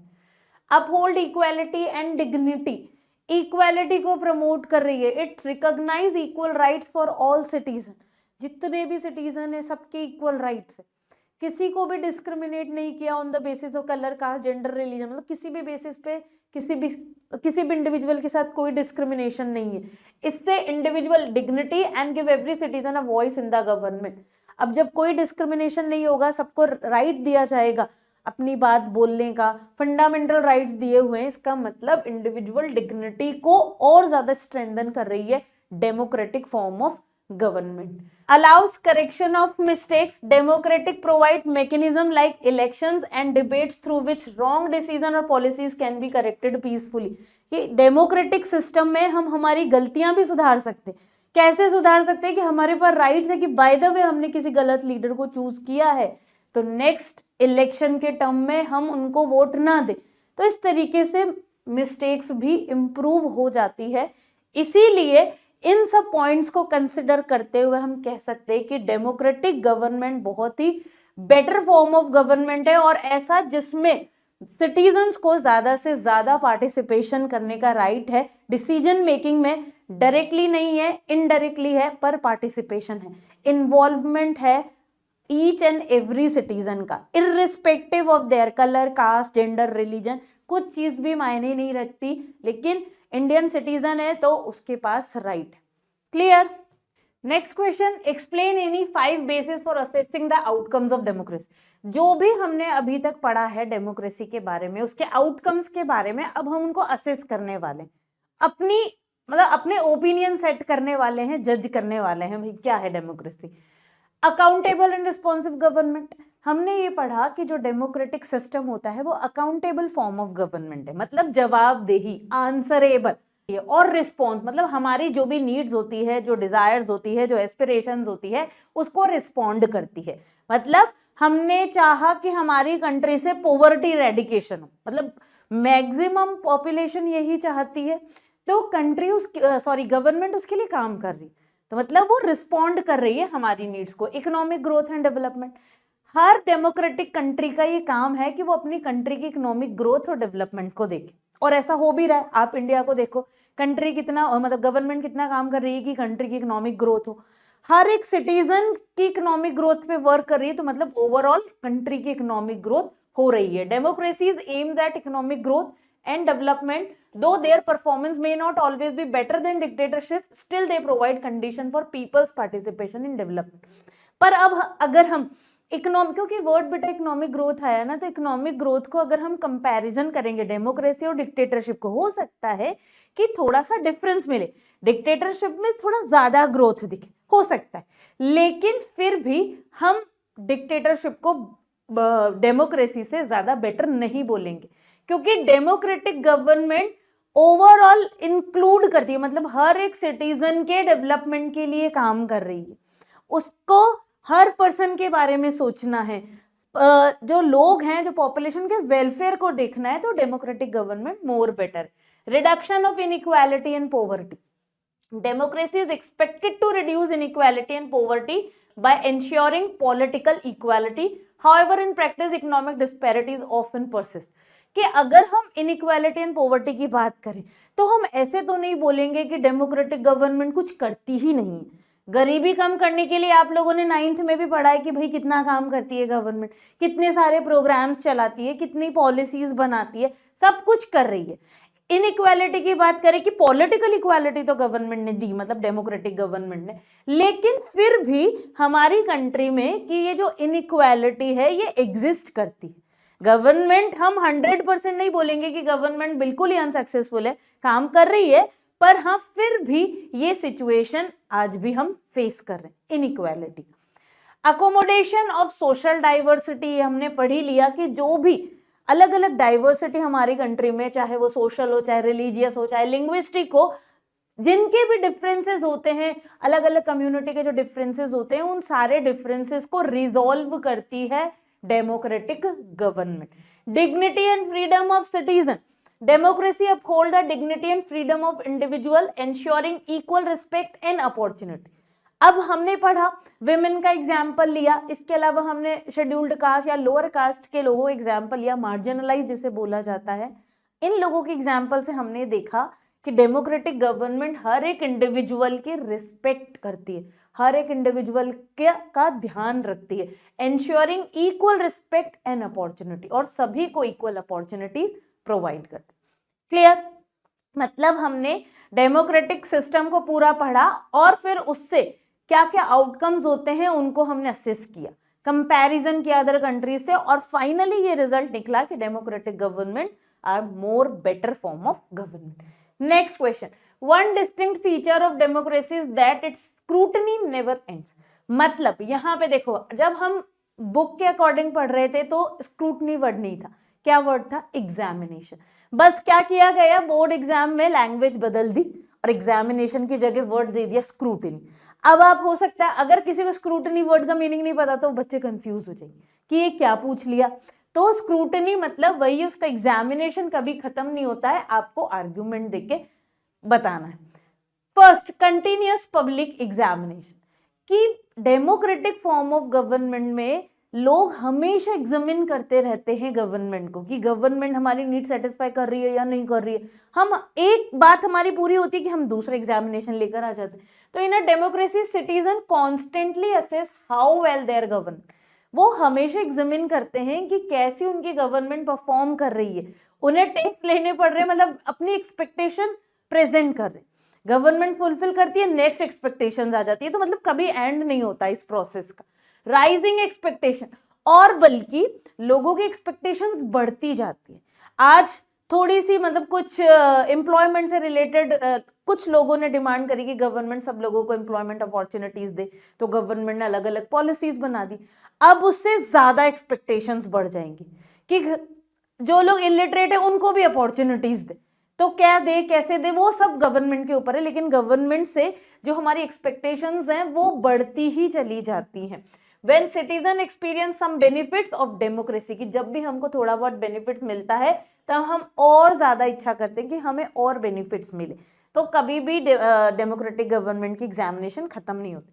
Public awareness and critical thinking, अब क्या है कि जो लोग मतलब कॉमन पीपल है ना, कॉमन पीपल में अवेयरनेस बढ़ती चली जा रही है। जैसे आज के टाइम पे हम देखें इतना मीडिया एक्टिव हो गया है, इतना सोशल मीडिया है, व्हाट्सएप, इंस्टाग्राम, फेसबुक, सब जगह जब इलेक्शंस का टाइम होता है ना तो सब जगह इसी से रिलेटेड बातें चलती रहती। तो इन सब चीजों के थ्रू, इतने मीडिया के थ्रू अवेयरनेस बढ़ती जा रही है। अब जब अवेयरनेस बढ़ेगी तो क्रिटिकल थिंकिंग, हम अच्छा और बुरा दोनों के बारे में बात करेंगे, दोनों के बारे में सोचने समझने की पावर हमें आएगी, तो क्रिटिकल थिंकिंग बढ़ रही। इसकी वजह से क्या है, हम हमारे और भी क्वेश्चंस होते हैं जो गवर्नमेंट के सामने रखते और ये देखते कि गवर्नमेंट उन सब चीजों पर रिस्पॉन्ड कर रही है या नहीं कर रही। कंप्लेंट्स इंडिकेट सक्सेस, हमारी कंप्लेंट्स चलती रहती है गवर्नमेंट से। गवर्नमेंट अगर कंप्लेंट्स को मतलब सॉल्व करती है तो हम और ज्यादा कंप्लेन करते हैं। तो ये प्रोसेस भी कभी एंड नहीं होता। The fact that people complain about functioning of democracy is itself proof of its success. और कंप्लेन हो रही है इसका मतलब कि डेमोक्रेसी आपके लिए काम कर रही है, तभी तो आप कंप्लेन कर रहे हो। अगर उन्होंने आपने जो पहले नीड्स वगैरह रखी होंगी, अपनी एक्सपेक्टेशंस बताई होगी, गवर्नमेंट ने काम ही नहीं करा होगा, तो अब आप अपनी कंप्लेन करोगे जब आपको पता ही चल जाएगा यार ये तो डेमोक्रेटिक गवर्नमेंट हमारे बारे में सोच ही नहीं रही, तो आप फिर कुछ और बोलोगे ही नहीं, चलो जाने दो, क्या कर सकते। लेकिन हम कंप्लेंट्स कर रहे हैं, इसका मतलब कुछ तो हमें मिल रहा है ना। तो मतलब डेमोक्रेटिक गवर्नमेंट प्रूफ कर रही है अपनी सक्सेस को, as it shows they have developed the ability to expect and evaluate ongoing process of improvement. और इन सब चीजों की वजह से डेमोक्रेटिक गवर्नमेंट हमेशा इंप्रूव होती रहती है। जब कंटिन्यूअसली एग्जामिनेशन, कंटिन्यूअसली टेस्ट देने पड़ते हैं गवर्नमेंट को, कंटिन्यूअसली कंप्लेन्स लोगों की सॉल्व करनी पड़ती है, तो इन सब चीजों से क्या हो रहा है, इन सब चीजों से इंप्रूवमेंट आता है। क्योंकि जब आपको बार बार कोई क्रिटिसाइज करता रहेगा, एक क्रिटिसिज्म आया आपने उसको इंप्रूव किया, दूसरा आया उसको इंप्रूव किया, तो मतलब आपका इंप्रूवमेंट क्या हो रहा है, बढ़ता जा रहा है ना। तो वही चीज सेम डेमोक्रेटिक गवर्नमेंट के साथ होती है। Okay, clear. Next question, democratic system is better than other system, कि डेमोक्रेटिक गवर्नमेंट बाकी अदर गवर्नमेंट सिस्टम से अच्छी। Explain the statement with appropriate argument, how is democracy better than other type of government, analyse. कैसे, ये हमने पढ़ा, मतलब outcomes पूछ लिया जाए या फिर इस तरीके से क्वेश्चन, दोनों में आप आंसर मतलब लगभग सेम लिखो। Outcomes, accountable and responsive government, कि डेमोक्रेटिक गवर्नमेंट अकाउंटेबल होती है, डेमोक्रेटिक गवर्नमेंट रिस्पॉन्सिव होती है, इसीलिए ये बेटर है। बाकी अदर फॉर्म ऑफ गवर्नमेंट को कोई मतलब नहीं है, कुछ भी हो जाए कंट्री में वो आंसरेबल नहीं रहेंगी, और आप कुछ भी एक्सपेक्ट करो आपकी एक्सपेक्टेशन पर कोई रिस्पॉन्ड नहीं आएगा। आप सपोज करो डिक्टेटरशिप की बात करते हैं अपन, या मोनार्की सिस्टम की बात करते हैं, इन लोगों को, मोनार्स को, डिक्टेटर को क्या फर्क पड़ रहा है लोगों को सेटिस्फाई करने का? पर डेमोक्रेसी में तो है ना, क्योंकि डेमोक्रेसी में लीडर को पता है कि अगर हमने अच्छा काम नहीं किया तो लोग हमें वोट ही नहीं देंगे, वोट नहीं देंगे तो हम लीडर नहीं बनेंगे। इसलिए यहाँ पे डेमोक्रेटिक गवर्नमेंट अकाउंटेबल भी होती है और रिस्पॉन्सिव भी होती है। Legitimate government, democratic government is people's own government, कि ये जो गवर्नमेंट है ये लोगों की खुद की गवर्नमेंट है, हमने हमारी इच्छा से किसी को चूज किया है, हमने वोट देके चूज किया है, इसका मतलब ये हमारी खुद की गवर्नमेंट है, और यही चीज इसको लेजिटिमेसी देती है। It gains legitimacy because rulers are elected by the citizen and act as according to their will। और जो भी काम कर रही है गवर्नमेंट, हमने उनको चूज किया है, हमें वो रिप्रेजेंट कर रहे हैं और हमारे लिए ही काम कर रहे हैं। डेमोक्रेसी में क्या है, डेमोक्रेटिक गवर्नमेंट किसके लिए काम कर रही है? हम लोगों के लिए, कॉमन पीपल के लिए। इसीलिए डेमोक्रेटिक गवर्नमेंट को लेजिटिमेट बोला जाता है। ट्रांसपेरेंसी इन डिसीजन मेकिंग, कि जो भी डिसीजन लिए जा रहे हैं वो ट्रांसपेरेंट है। ट्रांसपेरेंसी का मतलब पारदर्शी। पारदर्शी मतलब क्या हो गया कि जो भी काम हो रहा है वो ओपन टू ऑल, ऐसा कोई चोरी छुपे छुपके काम नहीं हो रहा। Democratic government follows norms and procedure before making decision, this ensure transparency and allow citizen to examine whether proper process were followed. कि जो भी डिसीजन मेकिंग हो रही है, जो भी काम हो रहा है, इन सब में मतलब पूरा प्रोसेस ट्रांसपेरेंट रहता है, पर्टिकुलर प्रोसेस प्रोसीजर को फॉलो करके काम किया जा रहा है, अपनी मर्जी से कुछ भी नहीं हो रहा। तो हम ये कह सकते हैं कि democratic government transparent form of government. Clear? Promotes equality and dignity, हमने अभी पढ़ा था, ठीक है। Democracy is based on political equality. Political equality का मतलब सब लोगों को वोटिंग राइट्स है, इक्वल वोटिंग राइट्स है। बाकी अदर फॉर्म ऑफ गवर्नमेंट में होता है कि नहीं? इसके अलावा it also uphold the dignity and freedom of individual, allowing them to live with respect. आप विमेन के एग्जाम्पल से, लोअर कास्ट पर्सन, मार्जिनलाइज लोगों के एग्जाम्पल से प्रूव कर सकते हो कि डेमोक्रेटिक गवर्नमेंट में हर पर्सन की रिस्पेक्ट की जाती है, सबको वैल्यू दी जाती है, सबको freedom of individual, each and every person को लिबर्टी है, फ्रीडम है। Peaceful resolutions and correction of mistakes, और जो भी अगर डाइवर्सिटी है, कुछ डिस्प्यूट्स होते हैं, कुछ कॉन्फ्लिक्ट्स होते हैं कॉमन पीपल्स के बीच में या लोगों के बीच में और गवर्नमेंट के बीच में, तो इन सब चीज़ों को बहुत ही पीसफुली रिजॉल्व किया जाता है, अकोमोडेट की जाती है सोशल डाइवर्सिटी। और एंड करेक्शन ऑफ मिस्टेक, कि कोई भी गलती हो तो उसको सॉल्व करते। कैसे सॉल्व करते हैं यहाँ पे? Democracy provides peaceful methods to resolve conflict and correct mistakes through dialogue, discussions and elections, unlike dictatorships और monarchies which suppress dissent। कि अगर अपन बात करें कि सपोज मिस्टेक हो गई, हमको किसी गलत लीडर को चूज कर लिया, तो इलेक्शन प्रोसेस के टाइम अपनी मिस्टेक इंप्रूव की जा सकती है। बाय द वे कोई लॉ गलत बन गया तो उस पर डायलॉग, डिस्कशन, डिबेट्स होती हैं, फिर उसको मतलब रिकंसिडर किया जा सकता है। तो इन सब प्रोसेस के थ्रू डेमोक्रेटिक सिस्टम में मिस्टेक्स को भी इंप्रूव करने के चांसेस हो। तो इसीलिए हम कह सकते हैं कि democracy superior form of government, कि बाकी अदर से कंपेयर किया जाए तो बहुत अच्छी, क्योंकि दूसरी फॉर्म ऑफ गवर्नमेंट में ये सारे फीचर्स है ही नहीं, ना वो अकाउंटेबल है, ना वो रिस्पॉन्सिव है, ना वो लेजिटिमेट है, ना वो इक्वालिटी डिग्निटी के बारे में ध्यान रखती है, ना कोई रिजोल्यूशन है। तो democratic form of government is better form of government. Clear? Next question, analyze the role of democracy in reducing inequality and poverty, explain the role of democracy in reducing economic inequalities in India। economic inequalities in India, democracy is expected to reduce inequality, कि democracy से expect किया जाता है कि ये inequality को, poverty को reduce कर दे, कम कर दे। तो डेमोक्रेसी करती भी है, democratic form of government poverty reduce करने में काफी। अगर आप डेटास को देखोगे तो पता चलेगा कि पहले कितनी गरीबी थी, अब कितनी होगी, मतलब रिडक्शन तो आया है, because it is based on the principle of political equality. और डेमोक्रेटिक गवर्नमेंट कौन से प्रिंसिपल पे बेस्ड होती है? Political equality. पॉलिटिकल इक्वालिटी मतलब हर एक सिटीजन को इक्वल वोटिंग राइट है, 1 पर्सन 1 वोट और 1 वैल्यू। ठीक है, हर पर्सन को एक वोट देना है और उस वोट की वन वैल्यू भी वन ही काउंट की जाएगी, चाहे कितना भी गरीब हो चाहे कितना भी अमीर हो। Where every citizen has one vote and equal political rights, however its actual performance in reducing economic inequalities has been limited। तो डेमोक्रेटिक गवर्नमेंट ने पॉलिटिकल इक्वालिटी तो प्रोवाइड करी, पर हम अगर बात करें इकोनॉमिक इनइक्वालिटी की, तो इकोनॉमिक इनइक्वालिटी इतना अच्छी तरीके से गवर्नमेंट इस प्रॉब्लम को सॉल्व नहीं कर पाती, लिमिटेड स्कोप में होता है। लेकिन 100% हम बोल दें कि हमारी कंट्री में इकोनॉमिक इनइक्वालिटी बिल्कुल ही नहीं है, तो ऐसा नहीं बोला जा सकता। Expectation of equal distribution, democracies aim to ensure that wealth and opportunities are distributed fairly so that citizen can lead a better life। हम क्या एक्सपेक्ट करते हैं कि हमारी कंट्री में जो वेल्थ है, जो अपॉर्चुनिटीज है, उसका इक्विटेबल डिस्ट्रीब्यूशन, कि सब लोगों को अपॉर्चुनिटीज मिले। तो इस चीज में हम ये बोल सकते हैं कि अपॉर्चुनिटीज के लिए डेमोक्रेटिक गवर्नमेंट काम कर रही है, सब लोगों को अपॉर्चुनिटी देती है, चाहे अमीर हो चाहे गरीब हो। अब तो इस तरीके का कोई डिस्क्रिमिनेशन नहीं है, अपॉर्चुनिटी तो दे रही है। पर वेल्थ की बात करें तो वेल्थ का इक्वल डिस्ट्रीब्यूशन ये गवर्नमेंट नहीं कर सकती। परसिस्टेंस ऑफ इनइक्वालिटी, इतना कुछ करने के बाद भी आपको क्या लग रहा है कि इनइक्वालिटी खत्म हो गई? नहीं, इनइक्वालिटी अभी भी एग्जिस्ट करती है।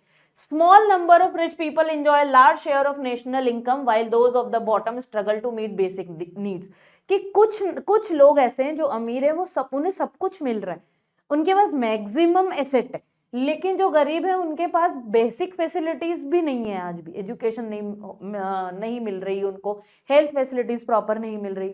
Political equality versus economic inequality, दो democracy provides equal political rights, कि अगर अपन पॉलिटिकल इक्वालिटी की बात करें तो डेमोक्रेटिक गवर्नमेंट पॉलिटिकल इक्वालिटी दे रही है 100%। It has not been equally successful in providing equal economic opportunity.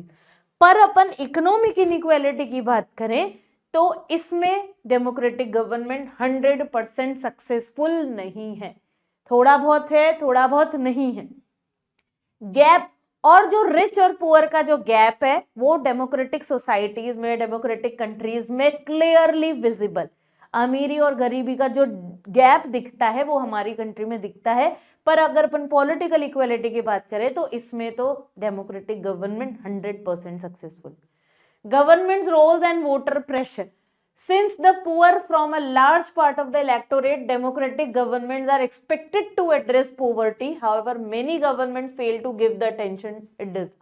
अब क्या है government role and voter pressure, कि पॉवर्टी की बात करें तो लोगों की जरूरत है कि कंट्री से पॉवर्टी रेडिकेशन।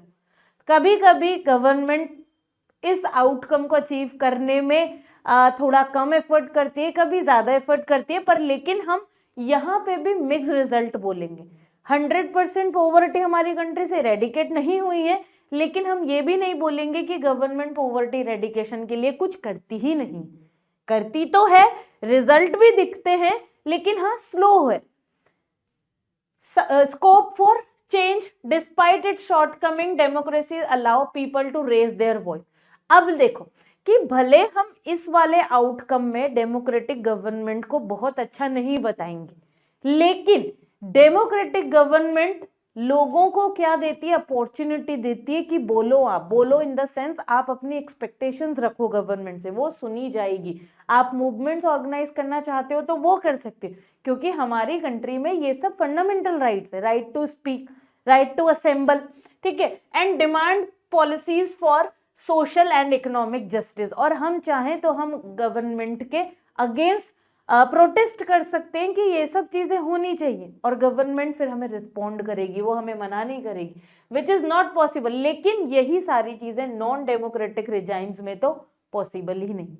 तो भले इस वाले आउटकम को इतना अच्छे से नहीं अचीव कर पा रही डेमोक्रेटिक गवर्नमेंट, पर फिर भी हमारे पास ये स्कोप है कि हम चाहें तो गवर्नमेंट पे प्रेशर डाल के उसको काम करने के लिए बोल सकते हैं। लेकिन नॉन डेमोक्रेटिक गवर्नमेंट में ऐसा हो सकता है क्या?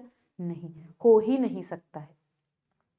How does democracy establish an accountable, responsible, legitimate government? Explain. यही अभी आपने पढ़ा कि डेमोक्रेटिक गवर्नमेंट अकाउंटेबल है, तो आप इसमें क्या करोगे, rulers are elected by the people and can be voted out if they fail to perform, कि यहाँ पे अकाउंटेबल है, क्यों है, क्योंकि लीडर्स को पता है, कि रूलर्स को ये बात पता है कि अगर लोगों के वोट नहीं मिलेंगे तो फिर हम लीडर बन भी नहीं सकते, इसलिए उन्हें अकाउंटेबल होना पड़ेगा, जवाब देना पड़ेगा लोगों को, मतलब लोग अगर कुछ पूछ रहे हैं तो बोलना पड़ेगा, आंसर देना पड़ेगा, हर सिचुएशन पे जिम्मेदारी लेनी पड़ेगी, अगर ऐसा नहीं करेगी गवर्नमेंट तो वोट नहीं मिल रहा।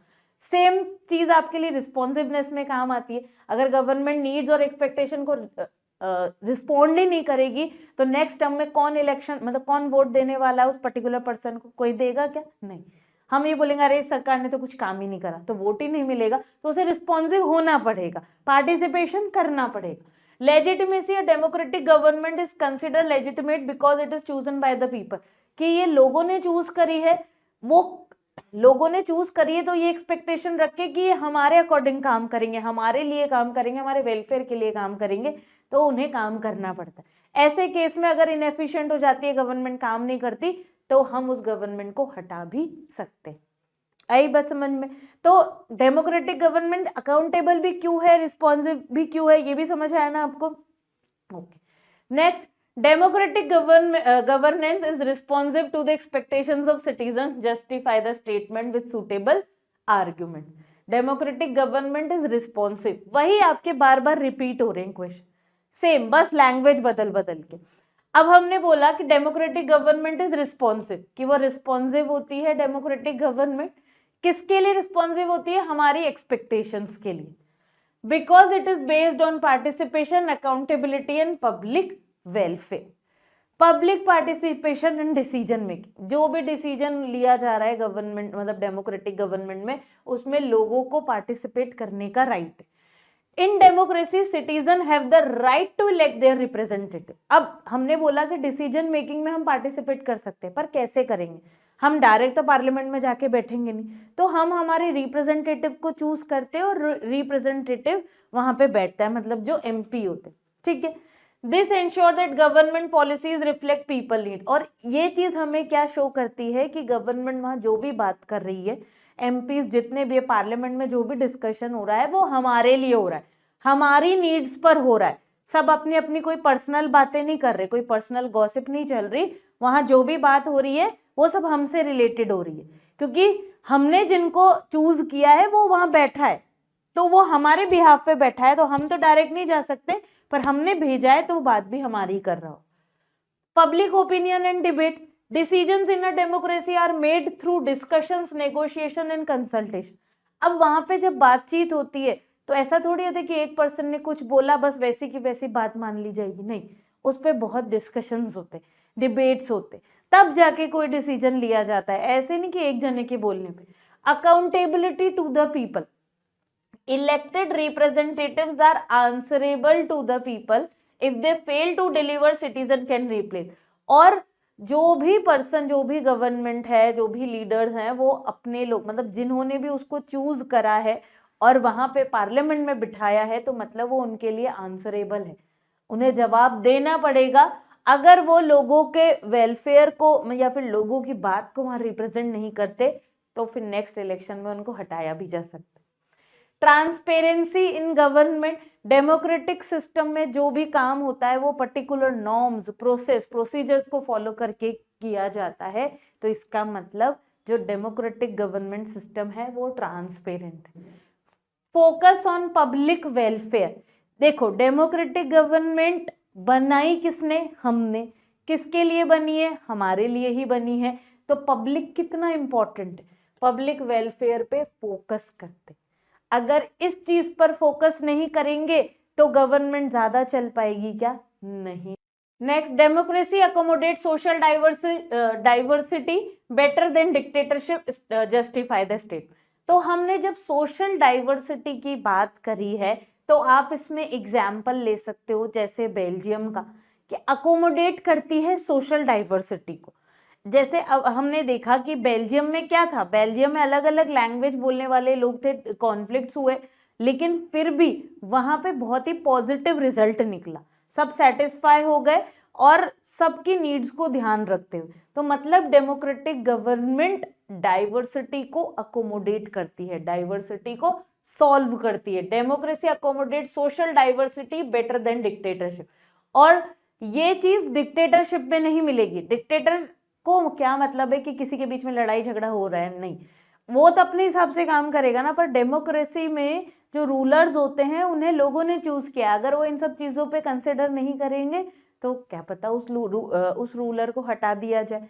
तो इन सब चीजों को देखते हुए डेमोक्रेटिक गवर्नमेंट अकोमोडेट करती है किसको? सोशल डाइवर्सिटी को। Explain the role of opposition in democracy. Opposition का बहुत इंपॉर्टेंट रोल रहता है। तो अपन बात करें, opposition plays a vital role in democracy by ensuring that the government remains accountable. कि अगर हम बोले कि अपोजिशन पॉलिटिकल पार्टी, एक तो होती है बेटा रूलर्स, मतलब जो रूलिंग पॉलिटिकल पार्टी होती है जिसने इलेक्शंस में जीता है, वोट्स जीते, वो तो रूलिंग पार्टी। अब उसके अलावा भी बहुत सारी पार्टीज होती हैं जो इलेक्शंस में नहीं जीत पाए, हार गए, तो मतलब गवर्नमेंट तो नहीं बनाएंगे, लेकिन एमपीज तो होते हैं उन पॉलिटिकल पार्टी से भी, तो वो सब अपोजिशन कहलाते हैं। अपोजिशन पॉलिटिकल पार्टी के पास पावर रहती है क्वेश्चन पूछने की। जो रूलिंग पार्टी वो उससे क्वेश्चंस पूछते हैं, क्रिटिसाइज करते हैं उनके कामों को, उनकी पॉलिसीज को।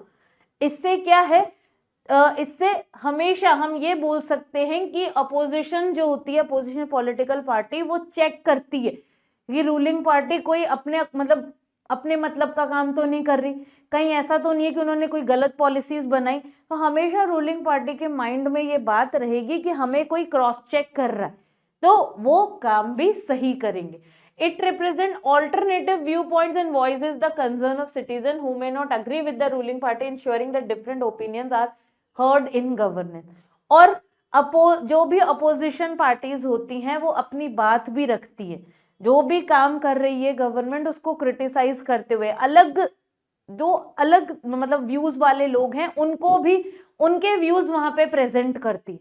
तो सब तरीके से रूलिंग पार्टी पे कंट्रोल रहता है। Opposition also contribute better decision making by engaging in debate and discussion. और यहाँ तक कि जो अपोजिशन पार्टीज होती हैं, अपोजिशन पार्टीज के एमपीज होते हैं, तो वो लोग भी पार्टिसिपेशन करते हैं डिसीजन मेकिंग में, डिबेट्स में, डिस्कशन में। तो अगर रूलिंग पार्टी चाहे कि वो उसे जो करवाना है वो करवा सकती है, तो ऐसा नहीं होता। अपोजिशन पॉलिटिकल पार्टी है जो उस पर कंट्रोल करके रखती है, उनको क्रॉस चेक करती है, डिस्कशंस करती है, डिबेट्स करती है, गवर्नमेंट के जो भी फ्लॉज है उनको हाईलाइट करती है, गवर्नमेंट की कमियां बताती है। क्योंकि जो गवर्नमेंट है, जो रूलिंग पार्टी है, वो अपनी कमी बताएगी क्या? नहीं, वो तो हमेशा अपनी अच्छाई बताएगी। पर अच्छाइयां हैं तो बुराइयां भी होंगी, तो वो बुराइयां कौन इंडिकेट करता है? वो अपोजिशन पार्टी।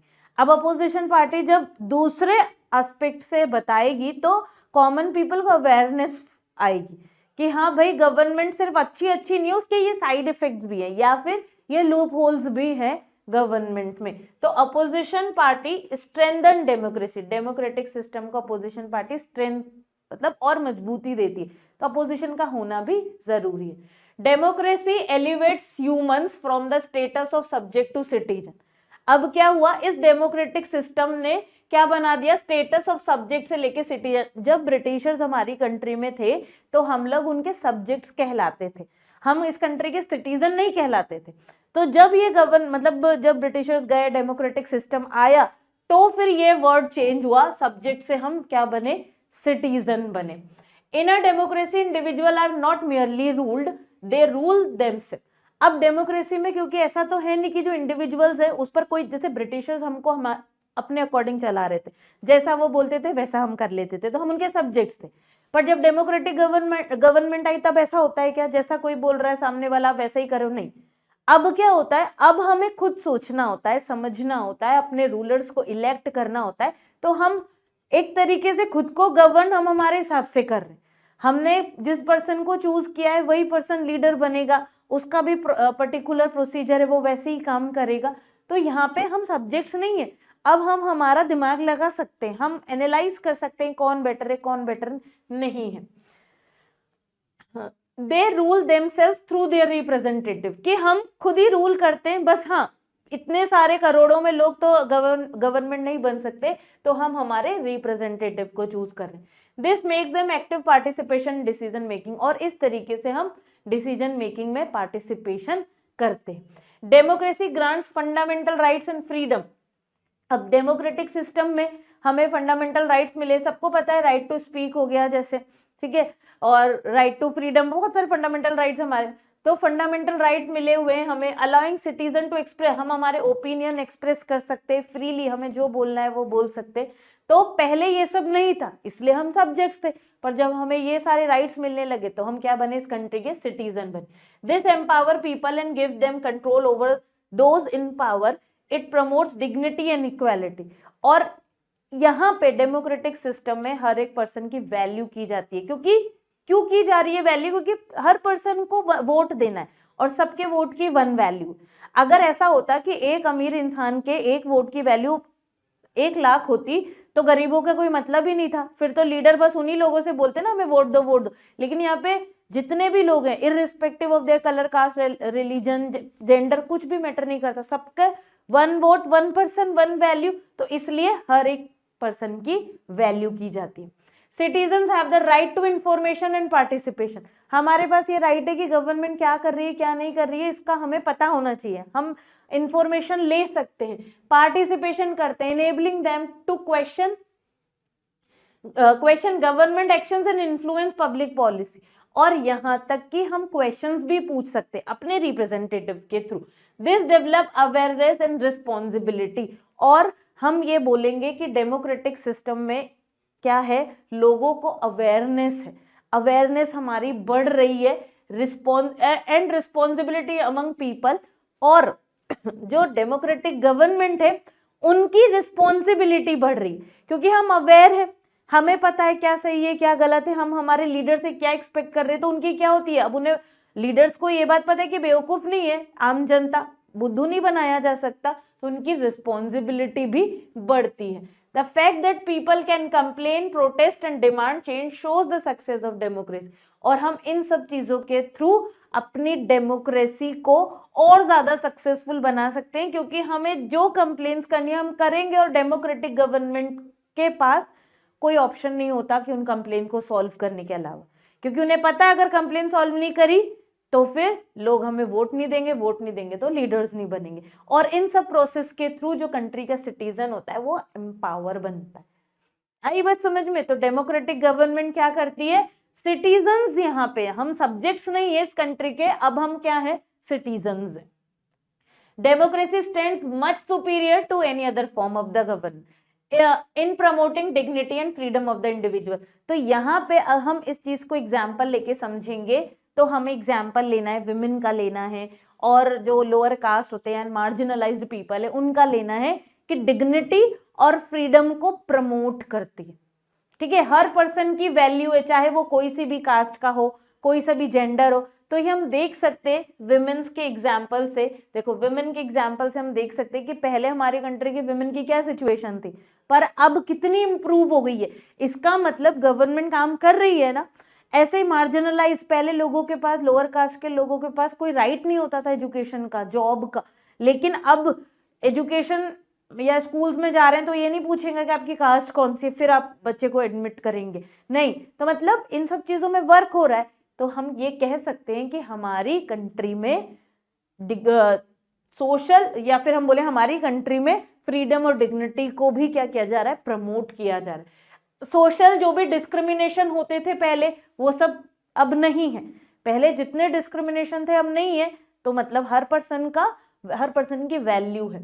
सिटीजन्स अवेयरनेस और एम्पावरमेंट, अब हम समझ सकते हैं कि अब डेमोक्रेटिक सिस्टम में क्या हो गया, डेमोक्रेटिक गवर्नमेंट में सिटीजन अवेयर होने लगा है, उसे सब चीजें पता चलती है, तो गवर्नमेंट पर भी रिस्पॉन्सिबिलिटी रहती है कि वो लोगों के लिए काम करे। अब next question, democracy and development go together, justify the statement with suitable argument. Democracy and development, democracy और डेवलपमेंट दोनों साथ साथ चल रहे हैं। Peoples participation in policy making, कैसे? अब देखो, कोई सी भी पॉलिसी गवर्नमेंट बनाएगी तो वही, मतलब कोई भी डिसीजन लेगी तो पर्टिकुलर पार्लियामेंट में मीटिंग्स होंगी, ठीक है, लोकसभा, राज्यसभा, प्रेसिडेंट, मतलब पूरा सब जगह पे प्रोसीजर जो है वो पूरा प्रोसीजर फॉलो होगा। ऐसे केस में लोगों की पार्टिसिपेशन होती है, बिल्कुल होती है।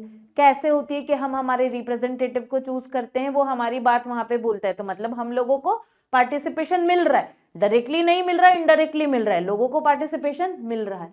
ट्रांसपेरेंसी एंड अकाउंटेबिलिटी, जो भी काम हो रहा है पर्टिकुलर नॉर्म्स और प्रोसीजर को फॉलो करते हुए है, ट्रांसपेरेंट है वर्क, अकाउंटेबल है, गवर्नमेंट जो भी काम कर रही है वो मतलब जो भी काम करेगी या कर रही है या फिर जो भी इंसिडेंट हमारी कंट्री में हो रहा है उन सब चीजों के लिए रिस्पॉन्सिबल है गवर्नमेंट, आंसरेबल है सिटीजन्स को, इक्वल अपॉर्चुनिटीज, इस कंट्री में मतलब डेमोक्रेटिक सिस्टम में इक्वालिटी मतलब हर पर्सन को इक्वालिटी दे रखी है, किसी भी तरीके का कोई डिस्क्रिमिनेशन अलाउ नहीं है, ना कास्ट के बेसिस पे ना जेंडर के बेसिस पे, मतलब सबको इक्वल अपॉर्चुनिटीज दी जाएगी, चाहे एजुकेशन हो चाहे जॉब्स हो। Balance between growth and justice, while dictatorship में achieve faster growth, democracies ensure that growth is accompanied by social justice and protection, कि अगर हम ग्रोथ एंड जस्टिस की बात करें तो बाकी अदर फॉर्म ऑफ गवर्नमेंट ज्यादा जल्दी ग्रो करेगी, ग्रोथ उनमें बहुत ज्यादा हो रही है या फिर वो जल्दी इकोनॉमिक ग्रोथ करे, लेकिन वो क्या सब लोगों को कंसिडर कर रही है, सब लोगों को जस्टिस प्रोवाइड कर रही है। हो सकता है कुछ एक्शन करने के पीछे कुछ लोगों को तो फायदा हो रहा है पर कुछ को नुकसान हो रहा है, हो सकता है, लेकिन डेमोक्रेसी इन सब पर ध्यान देती है, वो जस्टिस पर भी मतलब हर इंसान के वेलफेयर पर काम करेंगे। ऐसा नहीं है कि सिर्फ इकोनॉमिक ग्रोथ करने के लिए अगर एक पर्टिकुलर सेक्टर जो सेगमेंट के लोग हैं उनको नुकसान करना पड़े, उनको पूरा डिस्ट्रॉय करना पड़े तो कर जाएंगे, नहीं ऐसा नहीं होगा।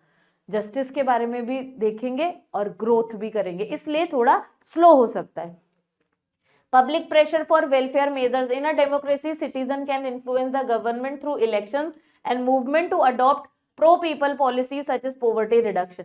और जो भी काम होता है या गवर्नमेंट डेमोक्रेटिक गवर्नमेंट काम कर रही है तो वेलफेयर यानी लोगों के भले के बारे में सोचेगी, ऐसे इश्यूज को रेज करेगी जिसमें मैक्सिमम इन्वॉल्वमेंट हो, पॉवर्टी इरेडिकेशन या हम बोले अनएम्प्लॉयमेंट को रिड्यूस करना, तो इस तरीके के मेजर्स लिए जाएंगे।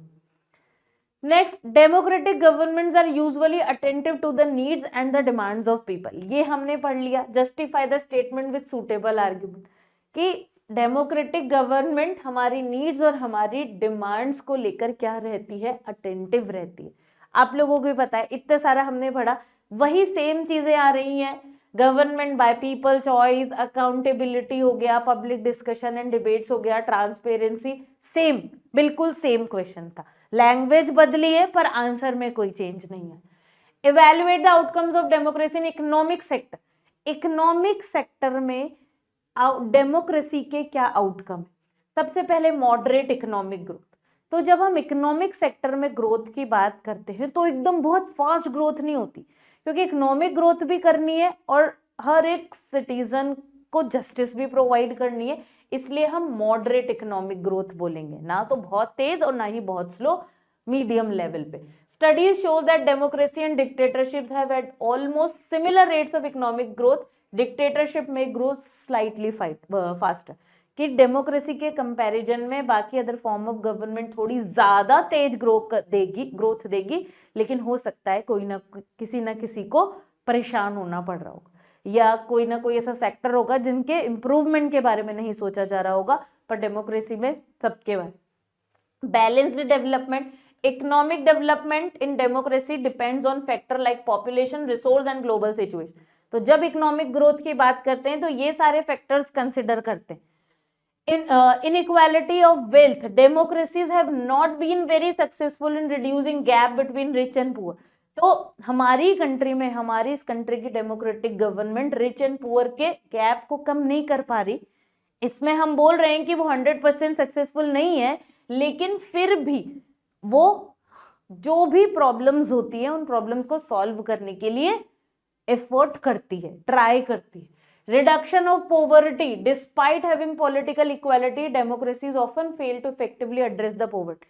देखो 100% poverty eradication नहीं है, पर हम ये बोलेंगे क्या बिल्कुल भी नहीं है? आप भी नहीं बोल सकते ऐसा। आपने तो 9th में पढ़ा कि कितने सारे पोवर्टी प्रोग्राम चलाए गवर्नमेंट, पॉलिसी बनाई, इसका मतलब कर तो रही है, पर हाँ बहुत ज्यादा एफिशिएंट नहीं है। Freedom and participation in economy, positive side of democracy that it allows citizen to participate freely in economic decision and influence policies through public pressure and debate। तो लेकिन हमारे पास क्या रहता है, हम चाहें तो गवर्नमेंट पर प्रेशर बना सकते हैं, क्योंकि ये हमारा फंडामेंटल राइट है कि राइट टू स्पीक, हम बोल सकते हैं। हमें लग रहा है कि government, democratic government proper work नहीं कर रही है, तो हम उसके लिए अपनी गवर्नमेंट को फोर्स भी कर सकते हैं। प्रेशर ग्रुप्स के नाम आपने जैसे सुने हैं। नेक्स्ट क्वेश्चन बेटा, evaluate the outcomes of democracy in the social sector. अब हमको सोशल लाइफ में या फिर हमारी जो सोसाइटी है उस पर चेक करना है कि आउटकम्स ऑफ मतलब डेमोक्रेसी के क्या आउटकम्स हैं। Outcomes of democracy in social sector are seen its efforts to promote equality, harmony, dignity and freedom. अब जब अपन सोसाइटी में देखेंगे तो ये डेमोक्रेटिक सिस्टम है ना, ये इक्वालिटी को प्रमोट करता है कि हर इंडिविजुअल, सारे जितने भी सिटीजन है कंट्री के, वो सब इक्वल ट्रीट किए जाएंगे। हार्मनी रिलेशनशिप, कि सब में अच्छे से फ्रेंडली रिलेशन रहेगा, कोई एक दूसरे से लड़ेंगे नहीं। डिग्निटी, सबकी वैल्यू है। और freedom among citizen.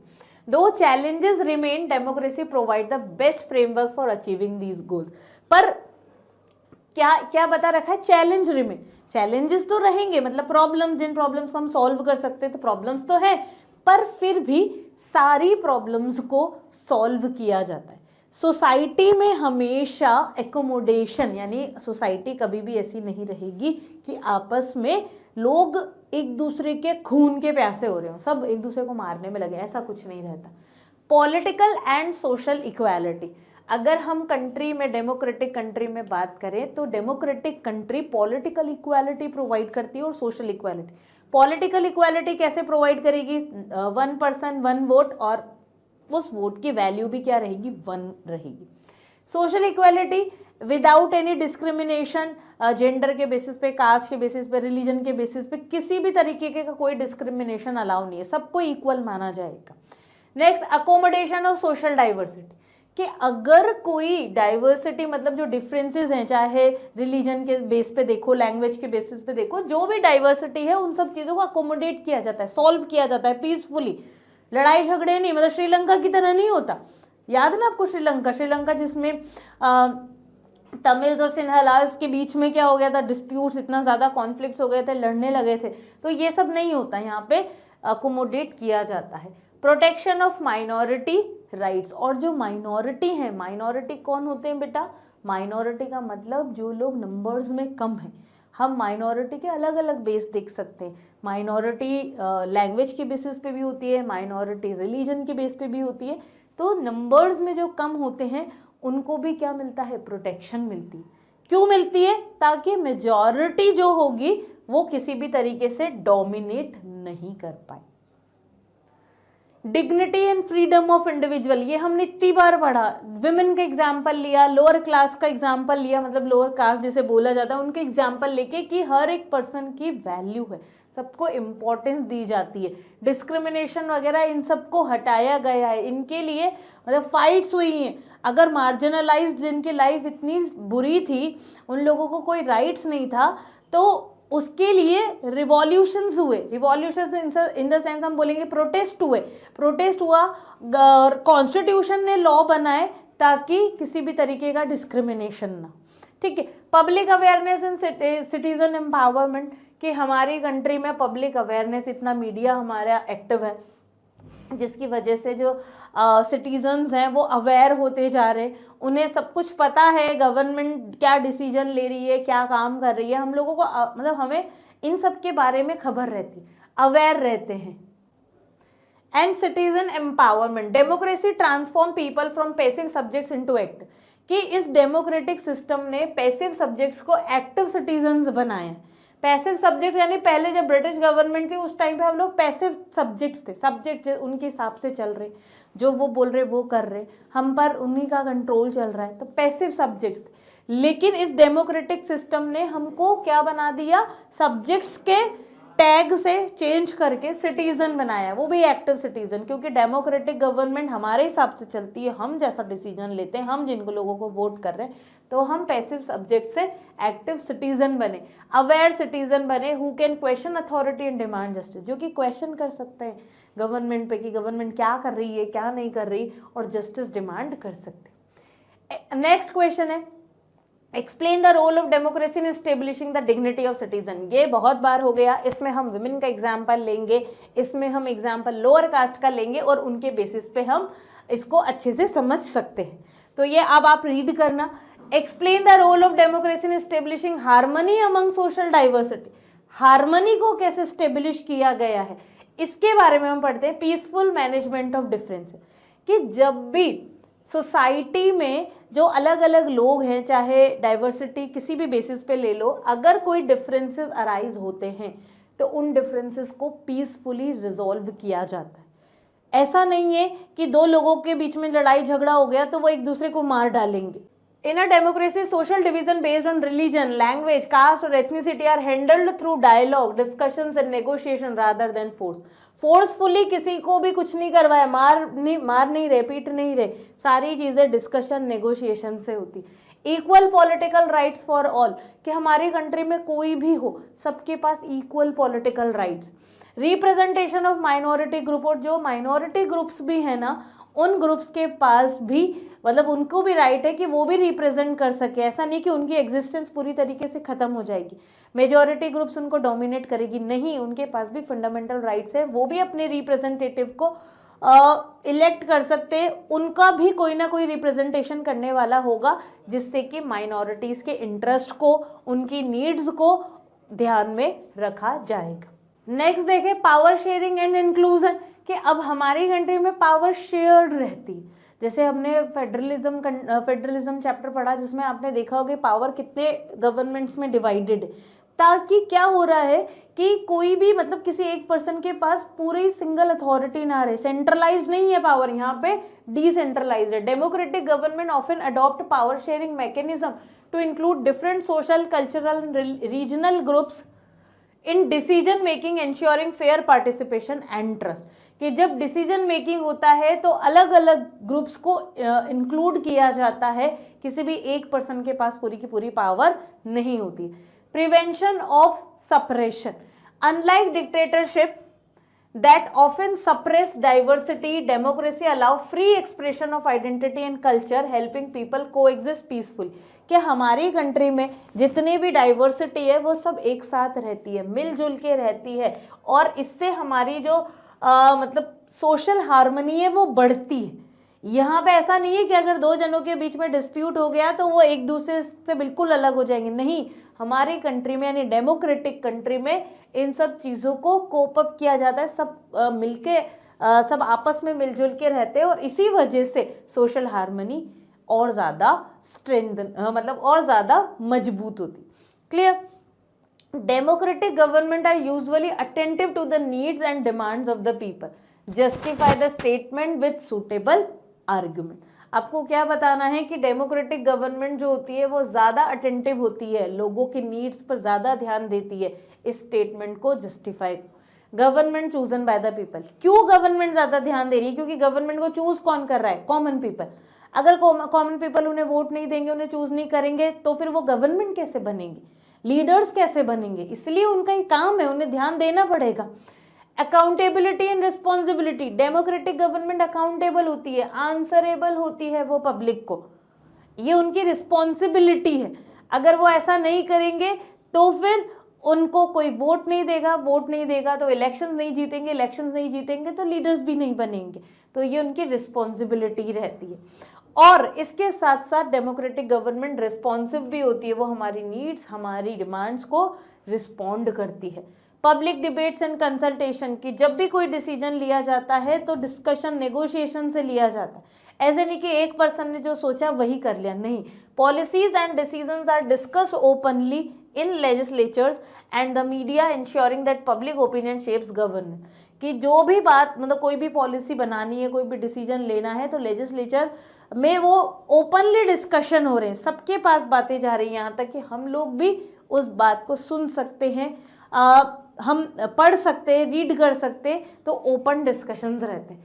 Transparency and right to information, कि हमारा डेमोक्रेटिक सिस्टम ट्रांसपेरेंट है, जो भी काम हो रहा है वो पर्टिकुलर नॉर्म प्रोसीजर को फॉलो करके हो रहा है, और ये चीज़ ट्रांसपेरेंट है।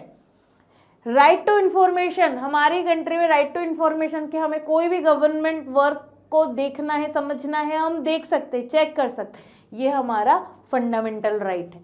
Focus on welfare measure, democratic government का मेन ऑब्जेक्टिव होता है वेलफेयर। वो कभी भी पर्सनल प्रॉफिट के बारे में काम नहीं करते, उनका काम होता है, उन्हें लोगों ने चूज किया, लोगों ने उनको रिप्रेजेंटेटिव बनाया है, तो उनकी मेन रिस्पॉन्सिबिलिटी लोगों के लिए है, वेलफेयर, इस पर वो सबसे ज़्यादा फोकस करते। अगर नहीं करेंगे तो फिर उन्हें नेक्स्ट टर्म ऑफ इलेक्शंस में कोई वोट नहीं देगा और उन्हें कोई पोजीशन नहीं मिलेगी। तो अब वेलफेयर मेजर में health, poverty reduction, employment to improve citizen life, इन सब चीज़ों पे जो भी हमारे सोशल पॉइंट्स है, इन सब पर काम करते हैं। तो ये democratic government. Next, how is democracy responsible and legitimate government, कि कैसे वो रिस्पॉन्सिबल होती है और किस तरीके से वो लेजिटिमेट गवर्नमेंट, ये हमने पढ़ा। Accountability to the people, responsibility की बात की जा रही है ना, democracy is considered a responsible and legitimate government. तो रिस्पॉन्सिबल है, अकाउंटेबिलिटी, ये उसका आउटकम है कि democratic government are responsible and answerable to the citizen, वो लोगों के लिए आंसरेबल है, लोगों की रिस्पॉन्सिबिलिटी लिए। क्यों लिए रिस्पॉन्सिबिलिटी? क्योंकि लोगों ने ही उनको चूज किया है। If they fail to fulfill their duties or misuse power, people have the right to question them, कि अगर वो अपना काम नहीं करते, जो इनकी मेन ड्यूटीज है वो नहीं करते, तो लोगों के पास ये राइट है कि वो नेक्स्ट इलेक्शन में उनको वोट नहीं देंगे, उन्हें हटा सकते, उन पर क्वेश्चन रेज कर सकते। ट्रांसपेरेंसी इन डिसीजन मेकिंग, जो भी जब भी डेमोक्रेसी में कोई डिसीजन लिया जाता है तो प्रॉपरली जो प्रोसीजर्स होते हैं उनको फॉलो करके डिसीजन लिया जाता है। सब मिलकर डिस्कशंस करते, डिबेट्स करते, नेगोशिएशन करते, तब जाके डिसीजन लिया जाता है। और जब इतने सारे लोगों की कंसेंट से कोई डिसीजन होता है तो वो बहुत ही फेयर और बेटर रिजल्ट होता है। पब्लिक पार्टिसिपेशन, लोगों का पार्टिसिपेशन है, कैसे कि हमने हमारे मेंबर ऑफ पार्लियामेंट को चूज किया और वो मेंबर ऑफ पार्लियामेंट कहाँ पे बैठा हुआ है? पार्लियामेंट में, ताकि वो हमको हमारी बात, हमारी नीड्स, हमारी एक्सपेक्टेशंस वहाँ पे रेज कर सके, हमारा रिप्रेजेंटेटिव है। Moral and legal legitimacy, even if a democratic government is slow और imperfect, it remains people's own government, कि भले डेमोक्रेटिक गवर्नमेंट में क्या होता है कि बिल्कुल 100% हर चीज़ तो हमें नहीं अचीव होती, लेकिन फिर भी हमें कुछ तो अचीव होता है, तो हम बोल सकते हैं कि स्लो है, एकदम परफेक्ट भी नहीं है, कमियां इसमें भी है, लेकिन फिर भी ये हमारी खुद की गवर्नमेंट, क्योंकि हमने इस गवर्नमेंट को चूज किया है, हमने ये गवर्नमेंट बनाई है, हमारे हिसाब से ये काम करती है, तो ये लेजिटिमेट गवर्नमेंट है। Functioning with moral and legal authority, और जो भी काम हो रहे हैं मोरालिटी को ध्यान में रखती है, लीगल अथॉरिटी यानी कॉन्स्टिट्यूशन को फॉलो करके काम कर रही है, तो ये क्या होता है? लेजिटिमेट। क्या नॉन डेमोक्रेटिक गवर्नमेंट ऐसे काम करती है क्या? नहीं, वो किसी भी, उन्हें ज़रूरत ही नहीं है लीगल अथॉरिटी वगैरह फॉलो, वो तो अपनी मनमानी चलाएंगी ना, तो इसलिए वो लेजिटिमेट गवर्नमेंट नहीं होती है। Democracy leads to peaceful and harmonious life among citizen in every sphere, support this statement with suitable argument. अब हम यहाँ पे आर्ग्यूमेंट्स पढ़े। सबसे पहले कॉन्फ्लिक्ट रेजोल्यूशन एंड नेगोशिएशन, मतलब डेमोक्रेसी क्या कर रही है? Peace and harmony, peaceful relationship maintain करिए, पीसफुल एनवायरनमेंट क्रिएट कर रही है, हार्मनी, आम जनता यानी सब एक दूसरे के साथ अच्छे से रहें, कोई लड़ाई झगड़ा ना हो, ये सब चीज़ें प्रोवाइड करती है। तो इसको सपोर्ट करते हुए हम क्या पॉइंट लिखे? कन्फ्लिक्ट रेजोल्यूशन एंड नेगोशिएशन, कि ऐसा नहीं है कि हमारी कंट्री में इतने लोग रहते होंगे तो कोई कन्फ्लिक्ट्स नहीं होता होगा, कन्फ्लिक्ट्स होता है, लेकिन उस कन्फ्लिक्ट्स को इतना बढ़ाया नहीं जाता, उनको रिजॉल्व किया जाता है। Democracies develop procedures, elections, debate, laws to manage competition and differences, कि डिफरेंसेस को मैनेज किया जा रहा है। Reducing the chances of conflict, जो भी कन्फ्लिक्ट्स है उनको कम करने की कोशिश की जा रही है, ताकि क्या हो? कंट्री में पीसफुली सब कुछ होता रहे। अकोमोडेशन ऑफ डाइवर्सिटी, डाइवर्सिटी को अकोमोडेट किया जा रहा है, अलग अलग जो इतने तरीके के लोग हैं यहाँ पे उन सबको सेटिस्फाई करके डिसीजन मेकिंग की जा रही है, तो इस वजह से पीसफुल रिलेशनशिप रहती है। Accountability and responsibility, government are accountable to the people, कि यहाँ की गवर्नमेंट अकाउंटेबल है, लोगों की नीड्स, उनकी एक्सपेक्टेशन पर रिस्पॉन्ड करती है, which build trust in social cohesion. और इसकी वजह से हमको हमारी गवर्नमेंट पे ट्रस्ट है, हम विश्वास करते हैं कि हमारी गवर्नमेंट जो भी है वो अच्छा ही काम करेगी। Protection of rights, democracy safeguard fundamental rights and freedom, कि डेमोक्रेटिक गवर्नमेंट में हमारे फंडामेंटल राइट भी इफेक्ट नहीं होंगे, उन्हें भी प्रोटेक्शन प्रोवाइड होती है, मतलब प्रोटेक्शन मिलती है। और इसके अलावा जितने भी इंडिविजुअल्स हैं सबकी वैल्यू की जाती है, सबकी रिस्पेक्ट की जाती है। और कैसा, promoting a just environment for all citizen, सभी के लिए एक अच्छा एनवायरनमेंट क्रिएट किया जाता है। Peaceful transitions and participation, free and fair elections allows for peaceful changes in government and citizen participation in decision making, foster a sense of belonging and responsibility. और free and fair election, कि democratic elections मतलब free and fair elections होते हैं जिसमें कि government change हो रही है तो वो भी ऐसा नहीं कि एक दूसरे से नेता आपस में लड़ रहे, नहीं, सारे चीज़ें पीसफुली हो जाएंगी। तो यहीं पे हमारा ये जो चैप्टर है, ये चैप्टर कंप्लीट हुआ। इस चैप्टर से आपके जो भी क्वेश्चन बन सकते हैं बेटा, सारे क्वेश्चन हमने ले लिए हैं, और ये सारे ही क्वेश्चन बोर्ड एग्जाम के आए हुए क्वेश्चन हैं, तो इससे ज़्यादा क्वेश्चन का लेवल हाई नहीं जाएगा। आपको ये सारे क्वेश्चंस रीड करने हैं। आप जब बार बार रीड करोगे आपको लगेगा कि सारे क्वेश्चन तो आप ऑलरेडी पढ़े हुए हैं, ठीक है। तो सब एक से क्वेश्चन रहते हैं, लैंग्वेज थोड़ी थोड़ी चेंज हो जाती है। आप इस चैप्टर को अच्छे से पढ़ो, इसके क्वेश्चन आंसर समझो। तो आई होप आप लोगों को इतना सब कुछ पढ़ने के बाद इस चैप्टर में बिल्कुल भी डाउट नहीं होगा, कोई क्वेश्चन नहीं होगा। फिर भी आपको कोई डाउट आता है तो आप कमेंट सेक्शन में पूछ सकते हैं। Thank you and stay tuned for the next chapter.